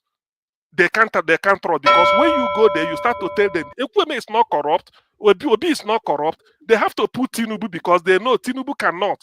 He has a lot of skeletons. So that is the problem Nigeria is facing today, and that to me is the answer why they won't allow something like P2B to get close. They could just use and cover. Thank you. Why Tinubu not go America? As America don't airport, why if you let her go America, not go Korea? I don't know. Okay, what I wanted to hear, I believe all of you have answered that question. And Augustine came in to cement it. Mr. Joseph Oji, I want to thank you. Thank you, everyone. Moderator, thank you, Mr. Jonathan. You went extensively as well. Mr. Alabo, thank you, Mr. Oduwa, Prince Collins, and thank you all. And those of you who called in, including Mr. Joseph Oji, thank you very much. I appreciate you all. I want to say that it's very unfortunate, very, very unfortunate, because after all that I've listened to, what is affecting us today, it's very unfortunate that we are allowing what happened tele, very, very long time, many decades ago, to sink this country today. Mute yourself, whoever that is there. Mr. Jonathan, mute yourself. We allow what happened many, many years ago to sink Nigeria till today. Many other countries that are doing well today, they did not allow the past to affect their presence in their country.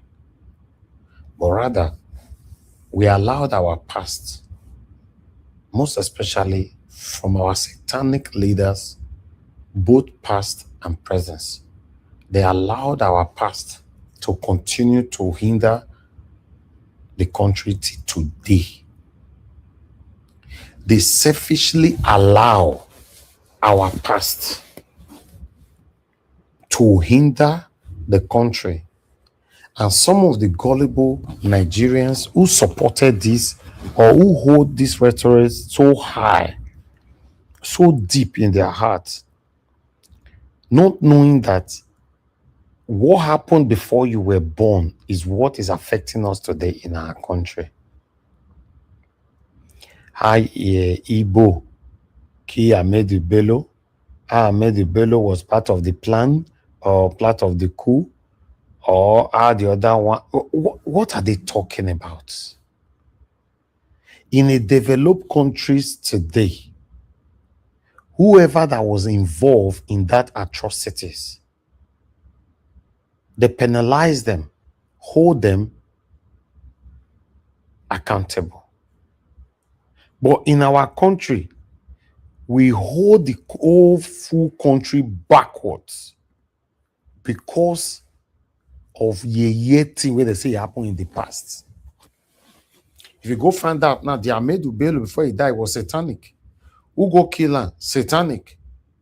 Who used it a year and that time? Also satanic. But because of this group of people, Nigeria is still backwards till today. Igbo man cannot rule Nigeria because of this rubbish.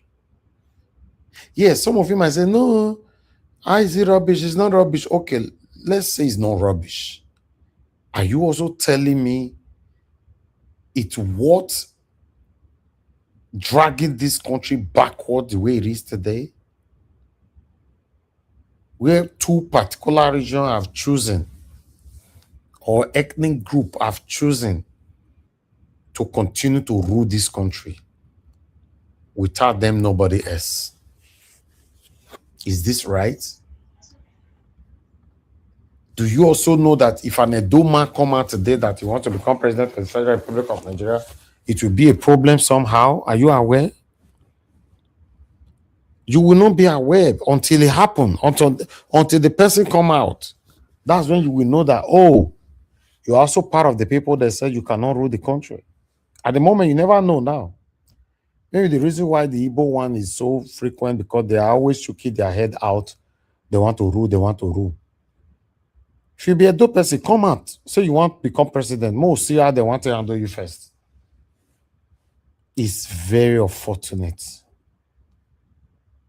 I was talking to my friend in Dubai today, summer best. We're just gisting and everything. He said he's not sure. He's an Igbo man. He said he's not sure that Nigeria can ever be better again. But his wish to see Nigeria better. Off your camera, Mr. Paul, please. You are showing us. I don't like this when you join the panel. You'll be showing us your window, your house. I don't like it, sir. Your face is only person's face we want to see here.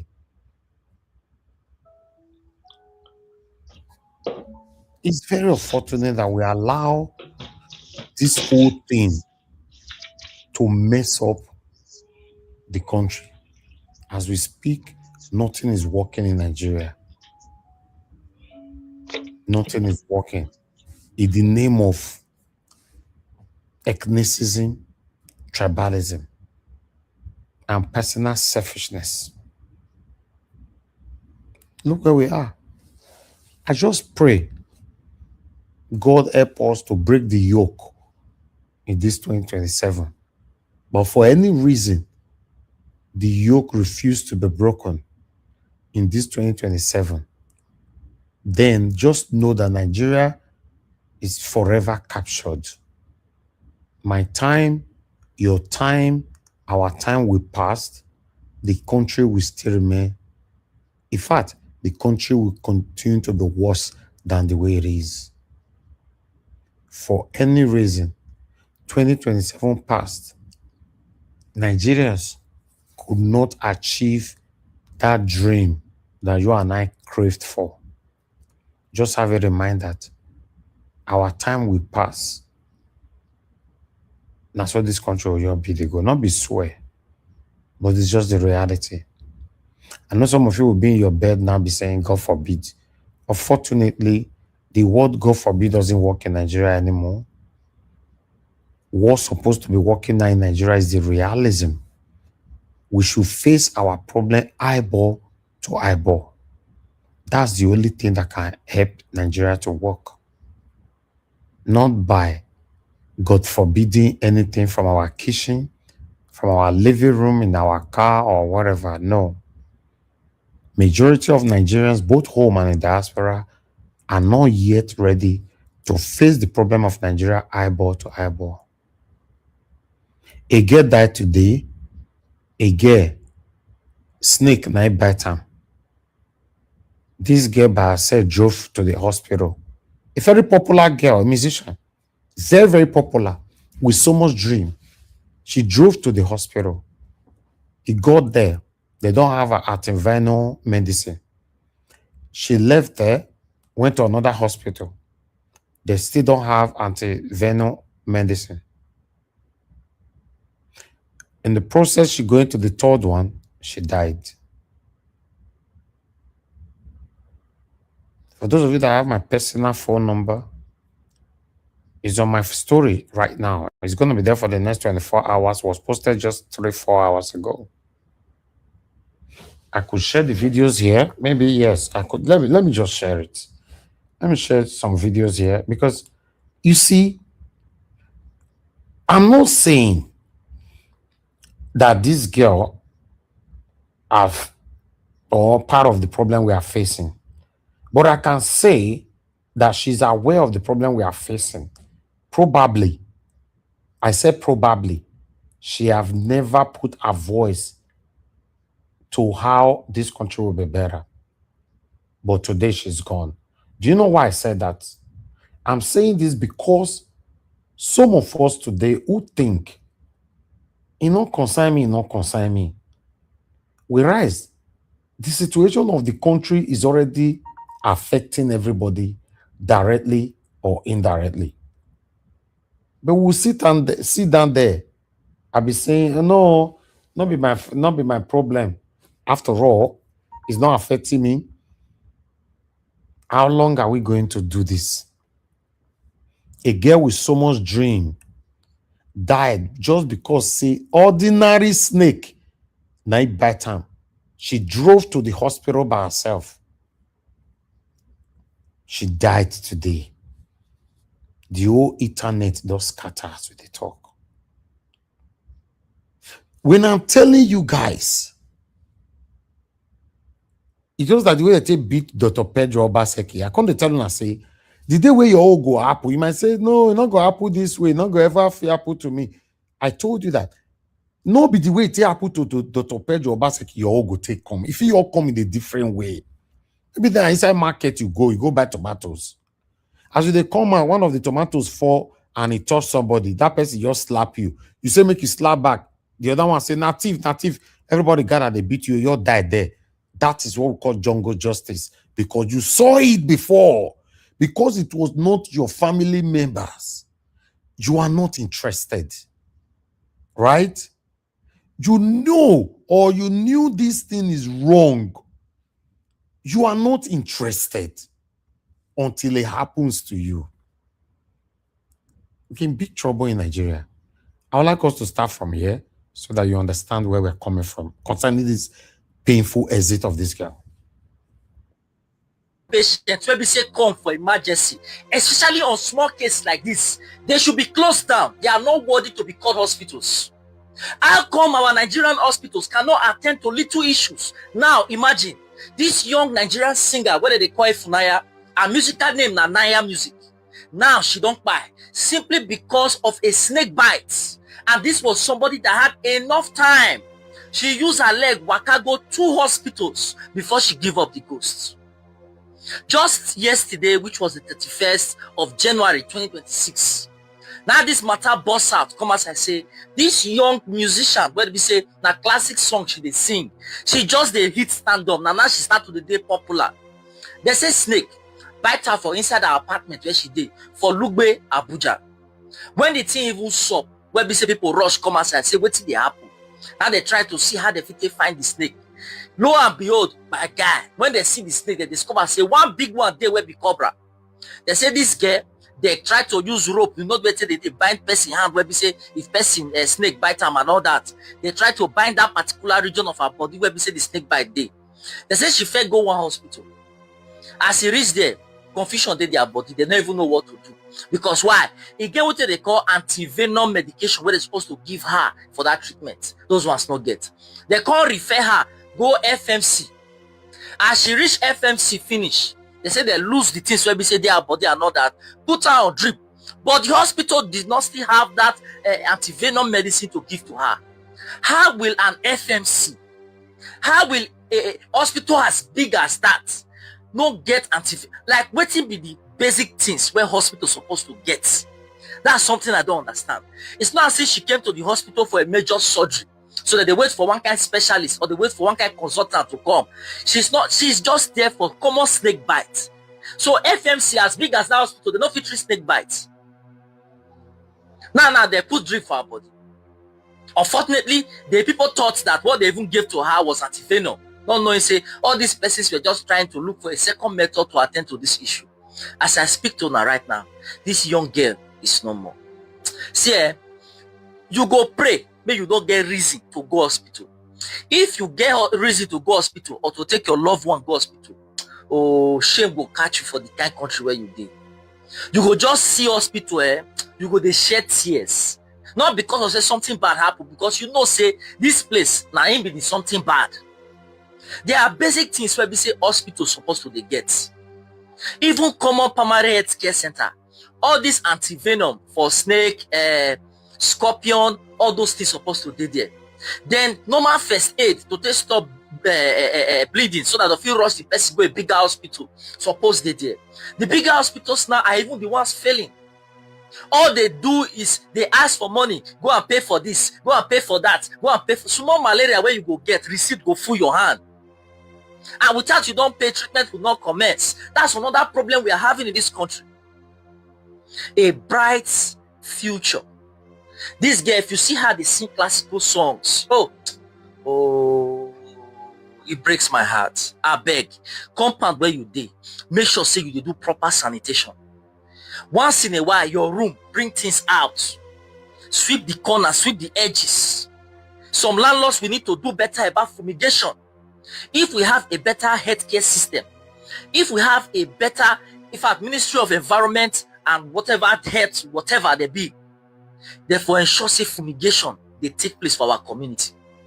Local government supposed to feed they buy fumigation materials to ensure say pests, insects, and all these reptiles no they gain access to the house. But look at the country we are living in. When I go call out politicians where they do wrong now, they will all come under my comment section to be claiming tribe. When I not go see what they bad, more na condemn man. Now tribe will now you put for head from morning till night. Now you say snake bite, they look tribe. As simple as that. What is there for snake bite? Where hospital? Oh, see, the Nigeria never happened to you. I pray that the family of Ufunaya, they should be able to bear this loss. She was somebody we were looking at. Oh, again one time. Oh, she get one time. Maybe say she go perform for French embassy. The French ambassador hosted them. She sang the national anthem. She gave a powerful rendition. She they sing all those. Oh, don't be lie. They really say Beria Grand don't carry many talents, and it breaks my heart. Say somebody like this, see how it go.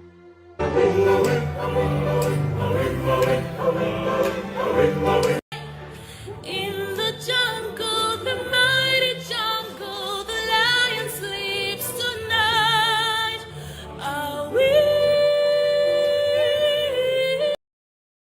the story about the lady who was bitten by a snake and she died, right? And it's a very sad story, especially when you think about it. But what if I tell you it's not the snake that killed her?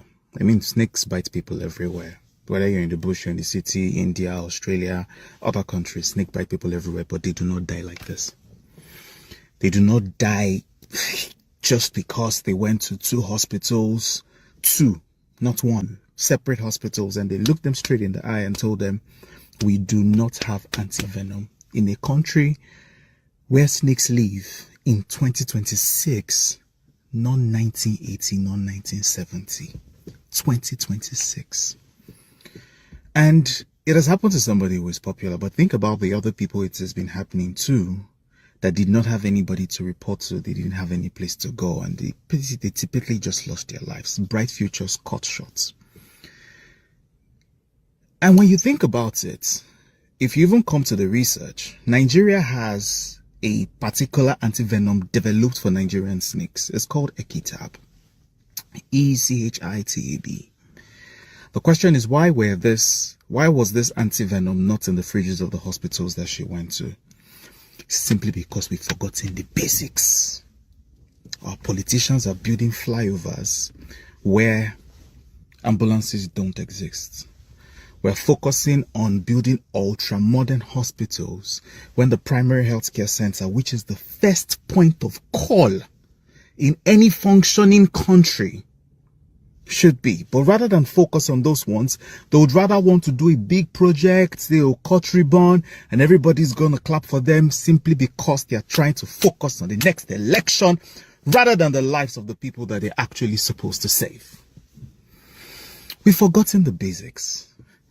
In every primary healthcare center, the basic small hospital that's beside you should have antivenom. In a country where snakes live, they should have oxygen. They should have people who know what to do.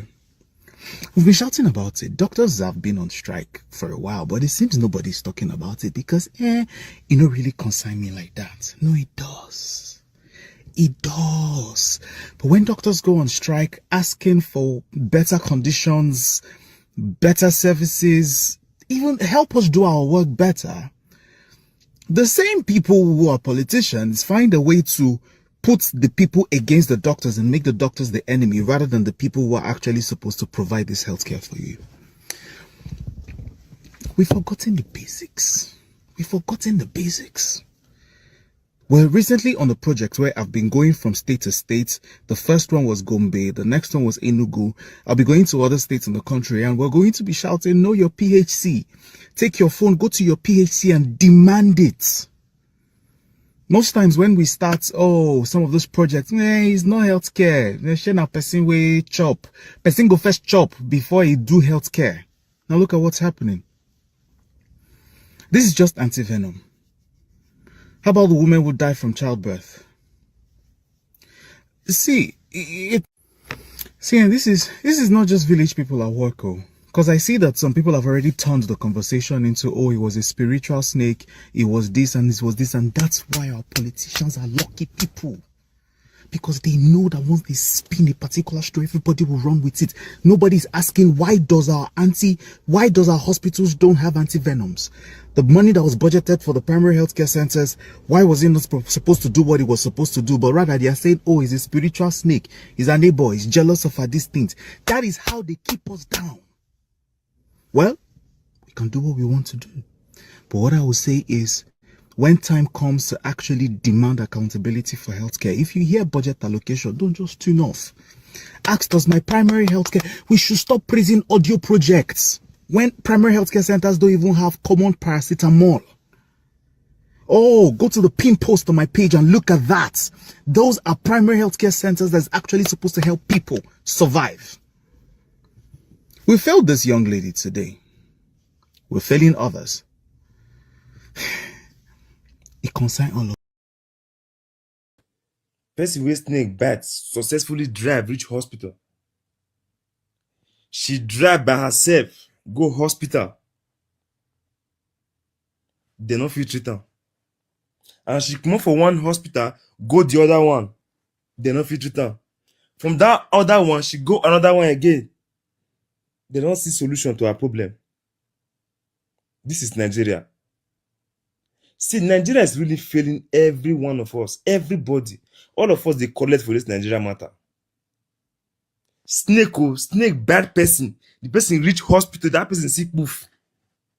But how do you explain it? How do you explain that? Snake bites you, you go hospital, you still die for the hospital there. So no hospital gets antivenom. No hospital get treatment to snake poison. No hospital get am. E no dey the whole Nigeria. Abuja big rich. They no fit treat person when snake bite. For Nigeria. See, the way church dey full everywhere. I wish say na so babalawo, native doctor full everywhere. Trust me, that guy no go die. I wish that girl go one native doctor house. That girl for die alive till today. But she no fit go church now. No solution for church. Snake bite you can't go church. No, you no fit go church. But if that girl go babalawo house, trust me, that girl for die alive till today. Even the hospital don't even get the solution. I think now babalawo, we all have to go back to our tradition. Everybody now have to the worship idols. Now what go happen with that too? Because now the only solution now. Pastor no will give that solution. Hospital now no get the solution. What next? Who get am? And babalawo. Very pathetic. That was the story.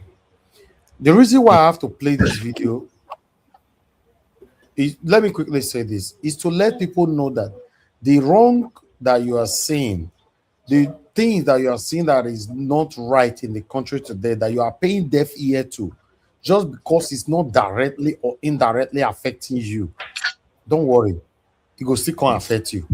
I'll leave the platform for you guys. 30 minutes, talk within yourself. Let's round up. I'm timing it 30 minutes. Thank you. That's what. Let me say this. Wait. Let me quickly say this before you go on. Hold on, Mr. Jonathan was already talking. Mr. Jonathan was talking first. I think, thank you, Mr. Abid. I think some few days ago, we're talking about healthcare and we're talking about Ulikoyera Kuti, whose primary focus back then was the primary healthcare system. Today in Nigeria, which has been completely destroyed, there's no primary healthcare. As a matter of fact, this antivenom they are talking about, if I'm wrong, please, Dr. CM, you are here. This is your field. You can correct me. It is a medication that requires refrigeration, right? Is that correct? Yes. Yes. So even look at a primary healthcare center in a typical local area in Nigeria. Where's the electricity where they will even properly store antivenom medication? There's no electricity, so you have to go far to the main. That was my question, because antivenom is supposed to be kept inside the fridge. Yes. We don't have electricity. We don't have electricity in Nigeria, so they don't even bother to have such medication. They don't even bother.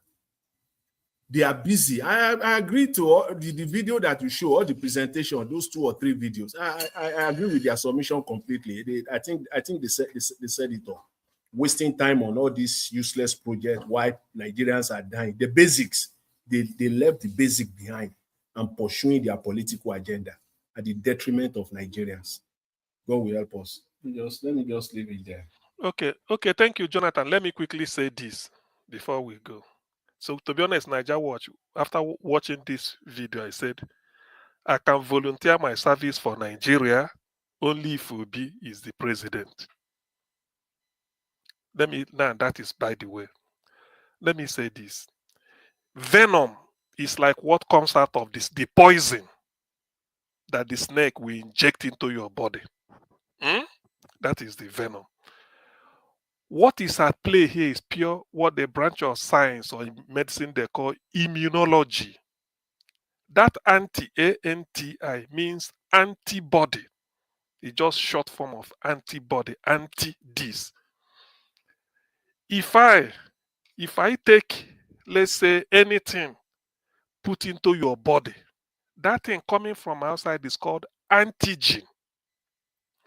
When it gets into your body, the body has a natural way of resisting. Waiting be this. Let's say call them body soldiers. They're called the antibody.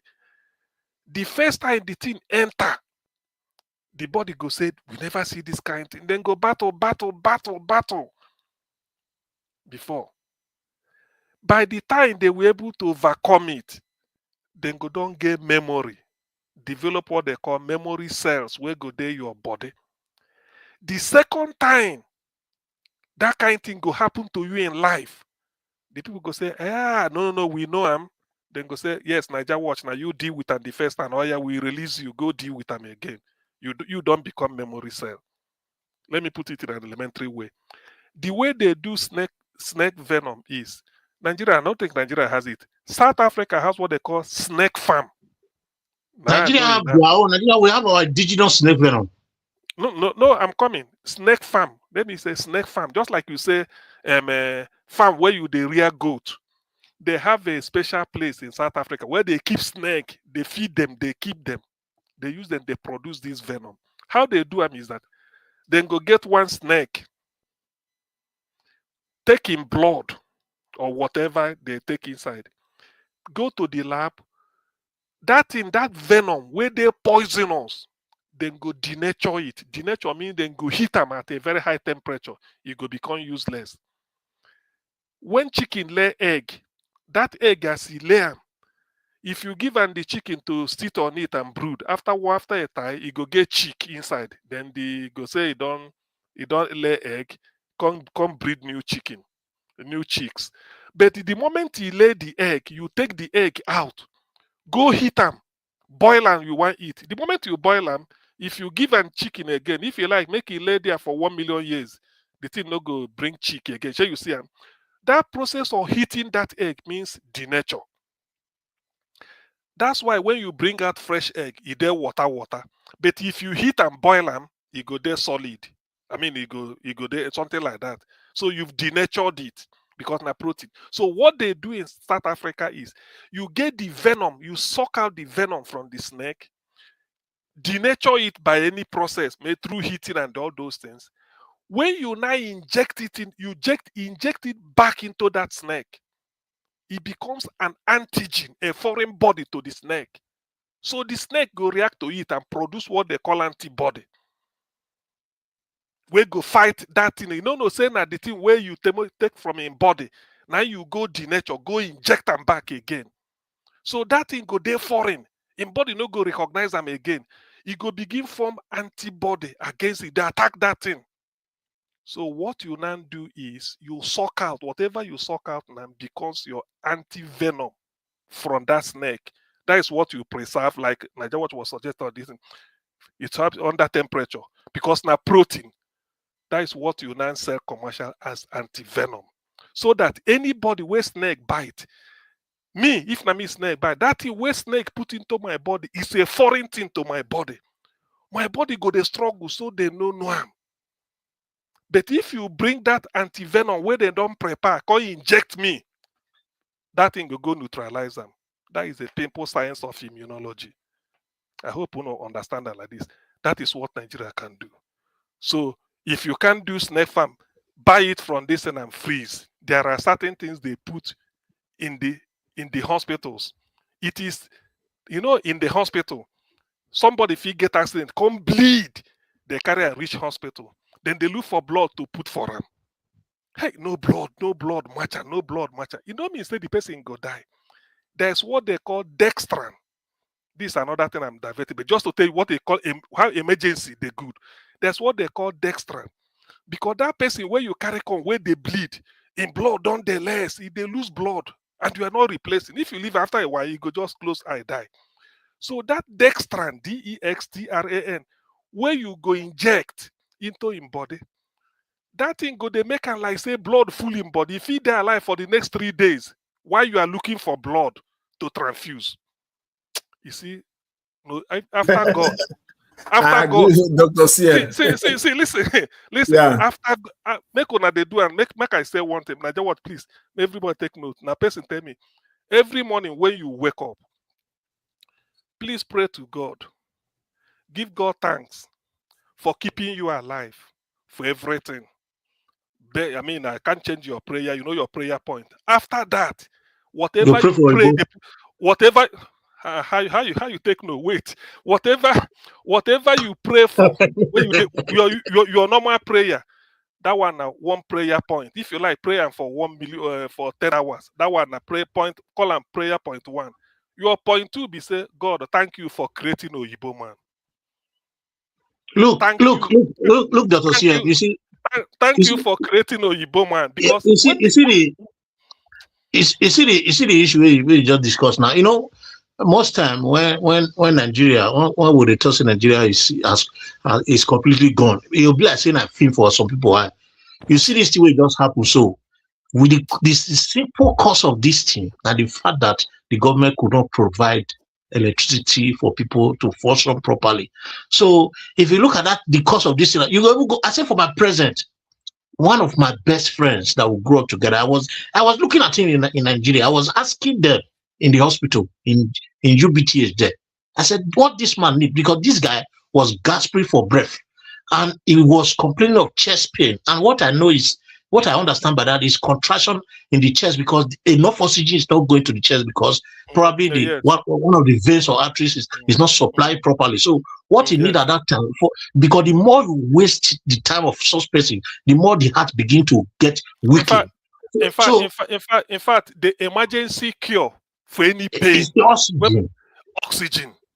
Oxygen. Do you know that the hospital? So hang on. I was shouting. I was shouting. I was on top of my voice. I was on top of my voice for 40 minutes. The hospital could not get oxygen to give to this, my friend. I brought up money. I brought up foreign currency and everything. I said, just provide oxygen. Do you know what somebody came to tell me? He said, Oga, no vessel. The only oxygen we did, he did with Oga managing director, he brought that, and they put that for his nose. Listen again. As you they put oxygen. Then I walked away. Sorry, Mr. Sien. I walked away. I told them that this guy is going to die. Before I got home, they called me that he's dead. I said he was going to die because I couldn't just do anything. I had to walk away. I was just crying. Depending on where the person they made, okay, chest pain, which is the heart, flood down with oxygen go just then bring ice. People don't know why. When a footballer they play ball, when they see now, they carry and come out. Be like say immediately don't they sit for this thing, they open a cooler. It is saying a rice they keep for not the rice. Now pack of ice block. You don't put ice block. Yes, you don't put ice block everywhere. Put ice block well. They still they watch match. That ice block now, so that place before the shortage of oxygen going there, that place go they help the cooler from the skin outside. Because he know they're under oxygen, and they help and to they release the pain to make sure that the muscle there is not starved of oxygen. That's what they call hypoxia. Because the H2O now, which is water, the oxygen with the water, they absorb inside. They make the place to put the temperature under this thing, so that is part of it. So and immediately you leave the place, now oxygen they go so go shower, then put them, because all these things are natural way of curing sickness. You see ice, you see water, you see air. These are basic things. So in this case, one guy for that video talk about the guy say if to say they carry the lady, or if to say the lady go meet one about this thing, say the guy probably go still stay alive. And me, I won't agree to that one because I have personal experience to that. See, my wife, she got snake bite. Fortunately, it was in our village. Snake bite. Right from her hand, from the hand, the end towards the finger, where the snake bite her. Immediately, the snake bite her. You see the venom, they move. You see them from the vein. They move. Before he reach the middle hand, and I be the essence of that time. They can't take wire. They sew hard. Make it no reach heart. Make blood no carry and reach heart. Even Right if that is the case of Kaya, so that they go stop there. And some Babalawo people, the moment you tell and say na here, immediately a time, he go take like razor blade, cut that place in case so that they go they bleed. Maybe as an example, I don't see like if na scorpion. Yes, go by, it can't go to the tail of her finger, her middle finger. It can't stay there. The thing it can't swell up. Yes. They can't, as you said, they can't pin them. Now black blood. Blood the hand. That is it. Now, Dr. CMBC, though, do you know that according to that guy's explanation, he said when they got to the second hospital, they lost what they used to bind, the band that they used, they lost it. That was where they killed that girl.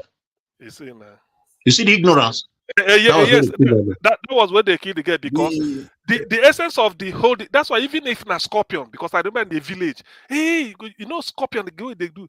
You feel touch her with your leg. Hey, scorpion. The moment they hear them, they say where. They ask you where. You say here. The moment you are showing them, please, people go. What they are trying to ability to put. Tie the upper, so like the thing no go pass through, and at the time they say what of here, go say no, you not be here, not there, so you never reach that top, then go tire. That is the first thing to curtail it from getting to the heart. As they lose up hospital, because it was the time that made him to survive, that made me start driving here and there. I will say something to you, please, because the fact that this lady could still drive to 2 hospitals is what thank you. Yeah, because it was tied. It was the tying that made that to start moving. Thank you, Mr. Dua. Thank you very much. Since he has come to let's go back to Africa, I will be very happy to say that. Because there was a time in the night a snake bit my co-worker. So when we even go to my village, we did not even tie it but getting to my village, we met one of our traditional women. It's just enter back of the house and bring out one leaf. That is how you mark it and you use the leaf to rub it. That was how the snake bite, poison, everything died. So that it happened directly to my person. Me and the person was the one working. And two, when you talk of scorpion, this scorpion poisonous that we are talking about, the first anti-scorpion poisonous is that the poison is used to point to sight you. If that scorpion is caught, if you just kill the scorpion, that the same white poison he put in you, mark that please, open the blood, the scorpion rectal, open it, drop that liquid, automatically it's gone. Do you know why? That is the thing where Dr. Sir described now. The liquid has been analyzed. Exactly. That is the you see also we put them into science. If you want to, if me say I be snake, and you want to prepare anti against me with the snake, now my blood you go come out, go remove this thing, denature it, inject them back into me. Then when I don't react finish, whatever you collect, you preserve them. Anybody where I bite, now you go put to the person body. It don't. That's snake is snake. So for scorpion to do their, that is the basic immunology. Nigeria no get. And scorpion, not only that one, there is what they call stubborn grass. Who knows stubborn grass? Yeah. In Edo, we call it the Eguayuto or Ivy. If you are so that thing, if you just plug the leaf, squeeze it and put with white chalk, whether we call it echo or white chalk, just normal chalk, white chalk, just put it in scorpion or what they call the other one, atowo. What will you call atowo? That's Wicklow. Anyway. Whitlow, yes. That thing take away Whitlow within how many minutes? That stubborn grass with that white chalk. So did you know that this alligator pepper we are eating and with that stubborn grass, we make snake not to come close to you at all? That's correct. That's correct. You know, that Abuja area, not only just Abuja, normally what the health system should have identified are areas where you know this area, there are snake-prone areas. Snakes are in this neighborhood. All the primary healthcare centers in that locality should have antivenom. Even if it is not all of them. You know, primary health center are not there. So when they want hey, Jonathan, because you mentioned this, primary healthcare again. You know the meaning of primary healthcare as Ransom Kuti bring and cancer. Remember, not be when you go village, inside the village will be remote, nothing. You go there, put where they go, they do brain surgery there. No need now. No need. Waiting you need then like this kind, particularly people bush, okay, in a village, they here, look at the bush everywhere, this. Now, diseases that will come from stream, people will go fetch stream. Snake go bite person. Maybe a scorpion go bite person. So the nearest dispensary will go there like 3 miles, or that village primary. Yes. Now there those things supposed to be. You not go expect somebody where they lucky. Although it may happen, or you could say snake bite, but you go there. It is better. Somebody talking of snake bite, go be somebody where they in a typical rural area near forest. And now you go to expect. Sure you get. It not mean say person where they Victoria and no go say you see snake. We go there, people go say, with all these skyscrapers everywhere, where the snake from corner. But if you dey village, so that is what Ransom Kuti's idea of primary health care, that there are type of healthcare where you go provide at the primary level, because he said Nigerian population, a greater part of Nigerians are living in the rural areas, not in the cities. Even up to today, isn't it? Greater part of our population. So their primary healthcare center is that there you go see attending midwife. Before you now then go they refer to hospital.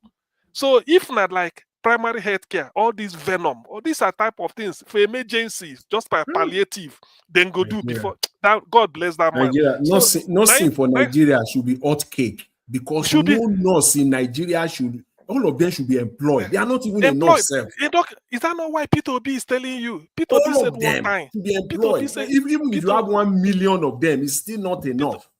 P2B about 4 or 5 years ago, I don't know, maybe I don't, but somebody who can corroborate me. P2B said, according to World Health Organization, there will be 25 million vacancies for nurses before 2030. So P2B said, let us start now to train, so that we key in there. If we have excess, they remain in Nigeria. Some will go and be earning foreign exchange and bringing home to God who made me. This is what P2B said. That's why P2B, any school of nursing, they go donate money. He said 774 local governments in Nigeria. Each local government should have at least so many primary health care. Forget about teaching hospital. Those ones are tertiary, yes. They are for to cure diseases of civilization, cancer. You smoke cigar, you smoke Indian hemp, you smoke cocaine, all those things. You go turn your brain, then go carry you go there. But this kind of snake something, all this small malnutrition. People where they drink water from stream, they get one type of worm. This one are primary health care. You know, go wait a woman where one take in. You go say, I don't dey village. He and the husband don't wait for the past 8 years. Nothing. The woman never get belly. But they have you checked whether there is worm? Have you screened the woman for worm at primary health care? Because if it be said there are worm eggs where they even they enter into the bat canal, you don't know. So this, because when you look at the environment, you prescribe. You said, okay, madam, make we start from here. Let's deworm you first to know, because all these worms. You where they in a skyscraper, they drink pipe-borne water 3 times. If you no get them. But people where they go stream, then go they wash cloth the other side, people go they fetch, people go they bath. There is a high chance of getting contaminated water with water. So that's what Ransom Kuti brought in Nigeria then. He said primary health care. That is where we should start. But now look at where Nigeria like to start. Nigeria like to they like to solve problem by starting from the top down rather from the bottom up. But Anita, they asked of bandage. See the bandage again. That's I brought it. Okay, look at it. They Nigeria bandage. See bandage. Nigeria. I just keep this thing for house, just in case if somebody get caught or something. At least you take an. It's sterilized. This thing where they call plaster. You get them for house, plaster, bandage, all those things. cutting wool, cutting, but all those things there for you have first aid kit in your house. Exactly, you have some of these. Day. When I they go Nigeria, all these things they there my back, just in case. All these things for me, all these things still bring us back to the discussion of the day when you're talking about resource control. I still want to say this thing about it. This it's still about it now. Because all the money where they carry, these people they carry go nuts. Waiting then they can do. Nothing. They can do. Just they all not be like desert. As you are talking, Dr. CM, as you are talking, I remember earlier before Mr. Elvis presented this lady's video. Something came to my mind. Just remember 2 weeks ago, or maybe a little bit longer than that, this Tinubu government, one of the things where I like where in do, because if you see the truth, make we talk am. Whether for political purpose or whatever, the thing where you do where I like. He carry the gold refinery go Lagos, come launch am. Whether the refinery will be functioning or not is another ball game. But they not say Lagos no get gold. Why then go? These Hausa people, these Fulani people begin complain all over the space. People say, what of the refinery where they carry go Kaduna? Say you get crude for Kaduna. So if they can't carry refinery come Lagos, so that they go they carry Samfara gold come refine for Lagos. So what is the problem there? They no agree. They say these Fulani people no agree. You see, that is the issue now. See that that article, please. I wish somebody, when you rob a person, maybe to say Mama HO there, he must. That man writer, he said the 1968 they collect oil from them. Say na you Juku, that's why they fight Biafra. He said they agree. Okay. Now when they don't finish, make them give them back their oil. The one that say where the one they talk. The way these Hausa people, all these military guys, the way they quick set up the NNPC, Nigeria National Petrol, I won't make them quick set up the Nigerian Mining Corporation. Nigerian Mining Corporation. Make them come put the refinery Say, if Naibo president do this kind of thing now, they go say, nobody the thing where we they talk with that.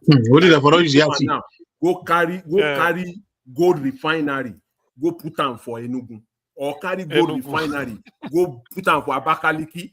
No, the thing where they will talk say he won't now the thing where we they talk with that. That's why I said, even for a Igbo president, you know, go even go there say he won't do anything about Nigeria. If a Southwest president cannot do it, a Fulani man cannot do it, a Hausa Fulani cannot do it. Forget it. If Nigeria will be divided, it will be done either by a Yoruba man or an Hausa Fulani man, not by a Igbo man. So don't let us buy into this foolish narrative. Because that's why when we talk about if we are talking about people are saying, why is it that most Northerners, especially those that have enriched themselves with Nigerian resources, then they will be saying that why is it that if soldiers want to actually clear these terrorists away, they'll be stopping them, helping them to lay ambush against the soldier and all that. People don't know the secret. They don't know that these people are planted in that place to make sure that the resources of the North is not harnessed for the purpose of the nation. They don't know.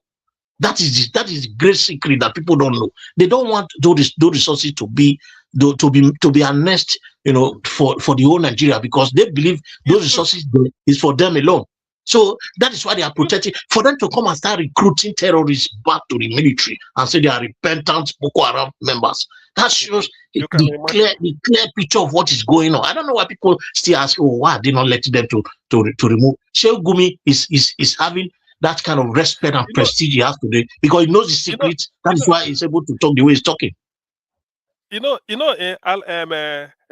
Prince, sometimes some of the knowledge I share here, I like reading. See this Brutally Frank by Edwin Clark. Edwin Clark say if you go worry, you go be like say you Zaria, an NPC. Oh, he write and here. No, it's true. He write and he say he's shock. He say if you go there, you go say where Urobi check it. That's the way he write and for this. He say he say if you go there from gate, Even Gateman, he talk here brutally frank. Yeah, this is you see, this is the thing. So when I read this book, I say that they do Friday prayer there. You know that is the meaning of that is. You see, that is the meaning of that is the meaning of now. Yes, now then go to control the resources. Yes, Dr. Singh, thank you for that. This statement of there is no robo, there is no this thing. But I want to put it clear to you people, sir. Don't worry. Let me put something. It is because our people are happy in laziness, feeling that they are kings and queens in laziness. That is why. I will tell you an example. In Edo, my village, a person, when I returned from abroad 1920, I saw these people everywhere. I asked my people, did you know what you people are playing with? These are AK, this is 4 and 7, and this and this, that. They don't know what he told me. He said, I beg now, then they used to the work. So if you feel you are king and queen and whatever, like one of our brothers said, he can only be contesting with the royalty. When you feel that mentality in your head, then by the time the person you thought is your slave, he will become your master. So that is what we are seeing. That is what is happening to, especially with the SAT, or they call SAT, because we are too happy in laziness. But we thought we are king and queen. That is why we love to travel and we leave our land for outsiders to occupy. And that is why the only thing they do in our place now is to set the future of our generation to come. That we tell you is development. So laziness in the highest order. Because if not, I may not agree with you totally, sir, Odua. It might not sir, be. if not, true. My power play will not be laziness. I'm telling you. It's laziness. Power play start from laziness. In that area of NFPC and all that, there is this affect it, my brother. No, there is that this is why I want to use. Listen, I want to put it before I leave. Before you continue, now you talk this. Before I leave, 30 seconds. This 30 seconds. Before I leave. In addition to 1 second, in addition to that NFPC issue, there is this entitlement mentality that the Northern account. Do you know that here, for instance, in the UK or in the Highland, for instance, if you come across those that are studying from Nigeria general, and you have one-on-one interview with them and kind of question them systematically and know how they come here. Majority of those that are from the north, they tell you that it's the government that is sponsoring them. And many of them, they stay in the hotel for 4 or 5 years for the time they are studying. The government gives a scholarship. But if you ask the Satanist, he will tell you that it's my parents that are sponsoring me. Yes, so that's I want to tell you, I want to tell you laziness mentality, what it causes. Laziness mentality is why Asari Dokubo, who fight for Niger Delta after our late brother Kensare Wiwa. Then he's not telling you that it doesn't care. He's a Muslim man. Only what he can send his people to do is to go and be guarding the pipeline. Instead of saying what we fight for, it is for we to occupy the position. And that is the reason where the Soko or the Shekiri or the Urubus who come from that water, from that pipe area, the only thing they can say is that you did not come and settle us, we will all lock the pipe. Instead of you to say, no, I need to be in this position, you will say, come and settle us. If you did not settle us, we will lock the pipe. That is laziness mentality. If you are not lazy, what you're supposed to be fighting for, it's not to fish for me, but let me fish myself. You see, this thing, I don't know. Like, I mean, only say the thing no go show to say Niger watch go agree. There's something, from this book, anybody from the Niger Delta should read about this man, because in fact, what he write here and a few be about in life. Everything na struggle of Niger Delta, and the man wrote here, and that's why I like to read it. This na page letters, private letter he wrote to Malam Adamu Chiroma.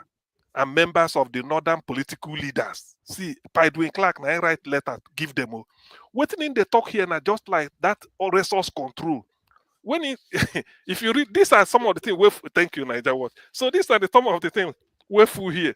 An open letter. I don't know, Shana, they see him. An open letter to Malama Damu Chiroma from Paidwin Clark. So now be this by E.K. Clark. So if you read some of these things, if you read the thing, after reading it, you see, this one, open letter to Professor Ango Abdullahi. All these ones will be, these are Fulani. So what he's trying to tell them is that they've so much lost control of the resources in the Delta and they are suffering environmental degradation. This book, to be honest with you, anybody from the should find a copy, time and read it. It will educate you to tell you that, like all these things, they don't want to lose control of that oil. They say that was why they fought civil war. That was it. They didn't, not because of unity. That is just because of this. Because one moment, Paidwin Clark, I've forgotten the page, but that's why they keep it next to me all the time. The man was saying that was why they fought. He said after fighting now, can they allow them to participate in their oil resources? No way. Thank you, Dr. Sorry.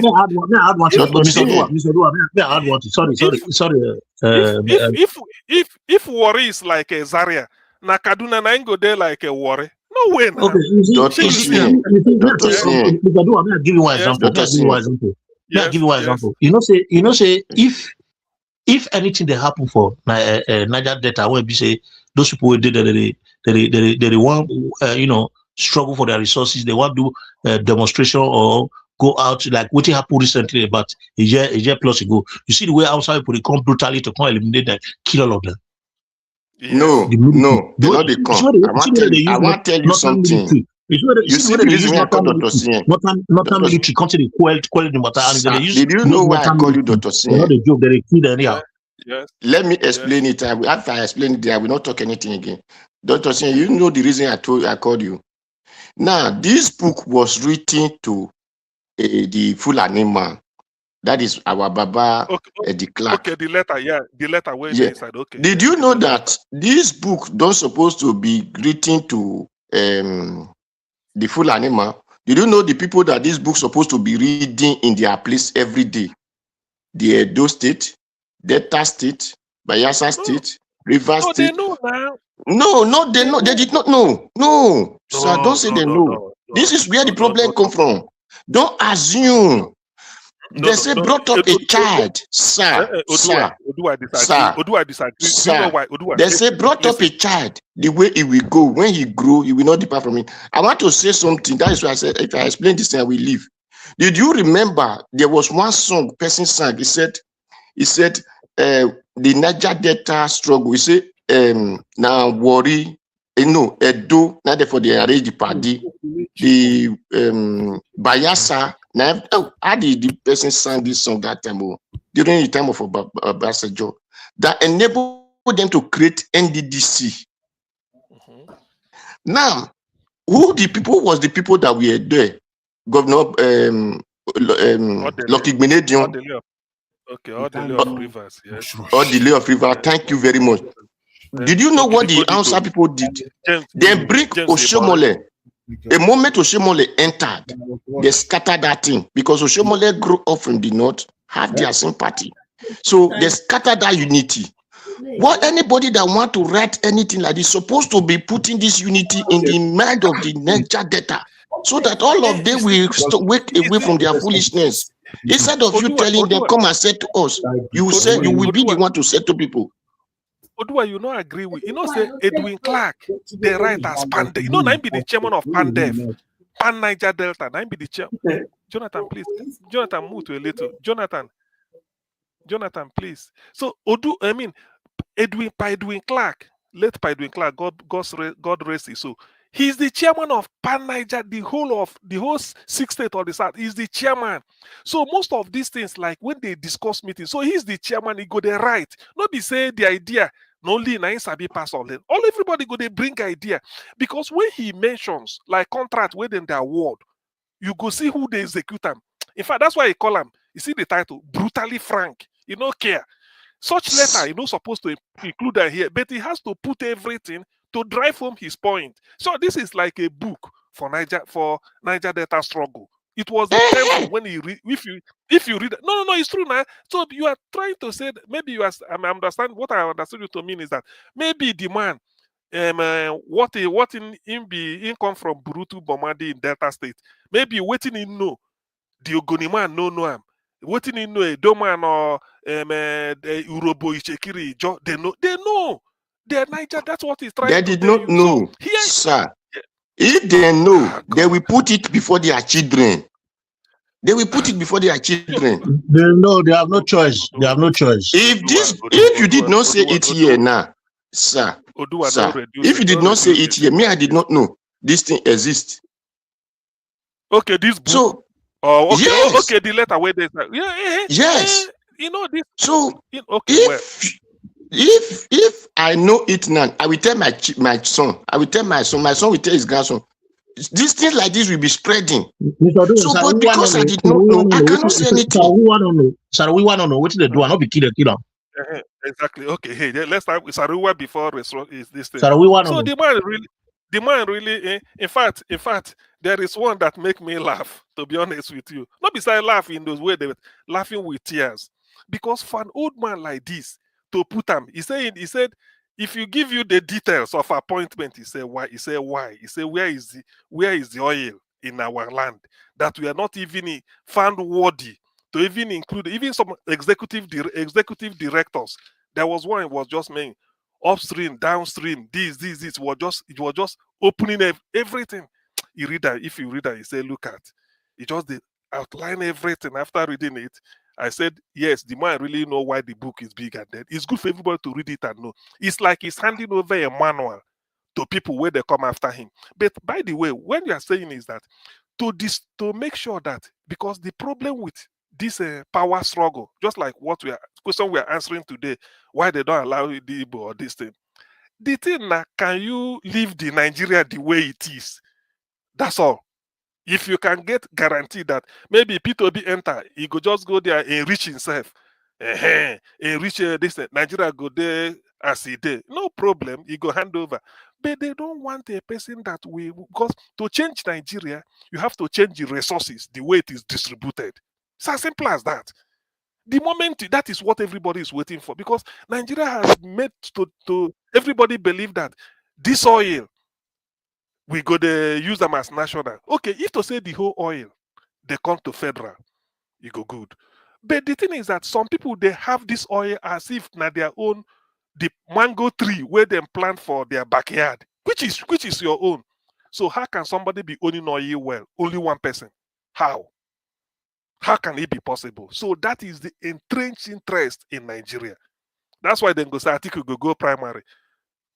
How much is a barrel of crude oil? Atiku has oil well. You know they deny him. He has his own oil well. So how much is? That's why if you like do primary, if you give $50,000, we can say he get money. Atiku at man over him now. So then go say Atiku win primary. Now dollar, even the man from my village. That's why this dollar something. If he represent ADC and he go there, when they show him $50,000, if it leave a bill, that is the issue. Say $50,000, make a eagle here. Say $50,000. Why I never see? You know how many million I go use and buy good house for Abuja. Do my children this, and they say you vote later. Then you see that is the meaning of primary. That is the thing. It's hard because the more economy in Nigeria they like this, the more people can accept anything as bribe. If you go hard to see person where you go office, you give them bribe, you know, take lecturer now or professor, anybody where they office, you they offer them 200,000. Where no being salary, and maybe okay, doctors they go strike. Now you go there, go see one doctor, tell and say, come and take this 500,000. What? He go wait it, he go just do it quickly. So now because of that bribe, that power of crude oil, Atiku is not a MSA businessman. He get crude oil. He get crude oil. I mean, oil well. So which one be businessman inside? Odua, if now you get oil well, all of us get. We don't become billionaire now. Not because they say crude oil. If they say $100 a barrel, I can cut my own $82. sell and quick, put money for pocket. That one, when Nigeria sell 100, he go take and share for 36 states. But anyone why I sell, now my pocket. So why should somebody have a crude? But if they say something is for the entire country, don't supposed to be one person. Don't supposed to have any this thing of it. That is the thing. That is the thing. That's what we are saying. If to say yes, that's what that and that is what this man is saying. It's not. So some people are controlling it. And no Nigeria supposed to have oil well since they say it's for Nigeria. Thank you. Now you are talking. That is what should be changed. In which case you said this crude oil belongs to this the area that have it, mine it, bring it up, not individual. And it's called it national. No, even they did not say so. Since you say it's entire Nigeria, there is no one person that's supposed to say I have oil where as in Nigeria. Exactly. That's supposed to have it. You see, that is what we are saying. That is it. In fact, this man a threat to peace and stability of the nation. If you see this man is really brutally frank. Some of the things why I don't even know at all. The amount of list of priority project. Now so you go just list them. Each one. There are some companies you go mention here. Tell you how many barrel of crude oil. Some of them they lift. Yes, he has access to it and all the letters where they write. So in a way. Okay, see the letter where he wrote to Buhari. Sincere appreciation appointment of Colonel.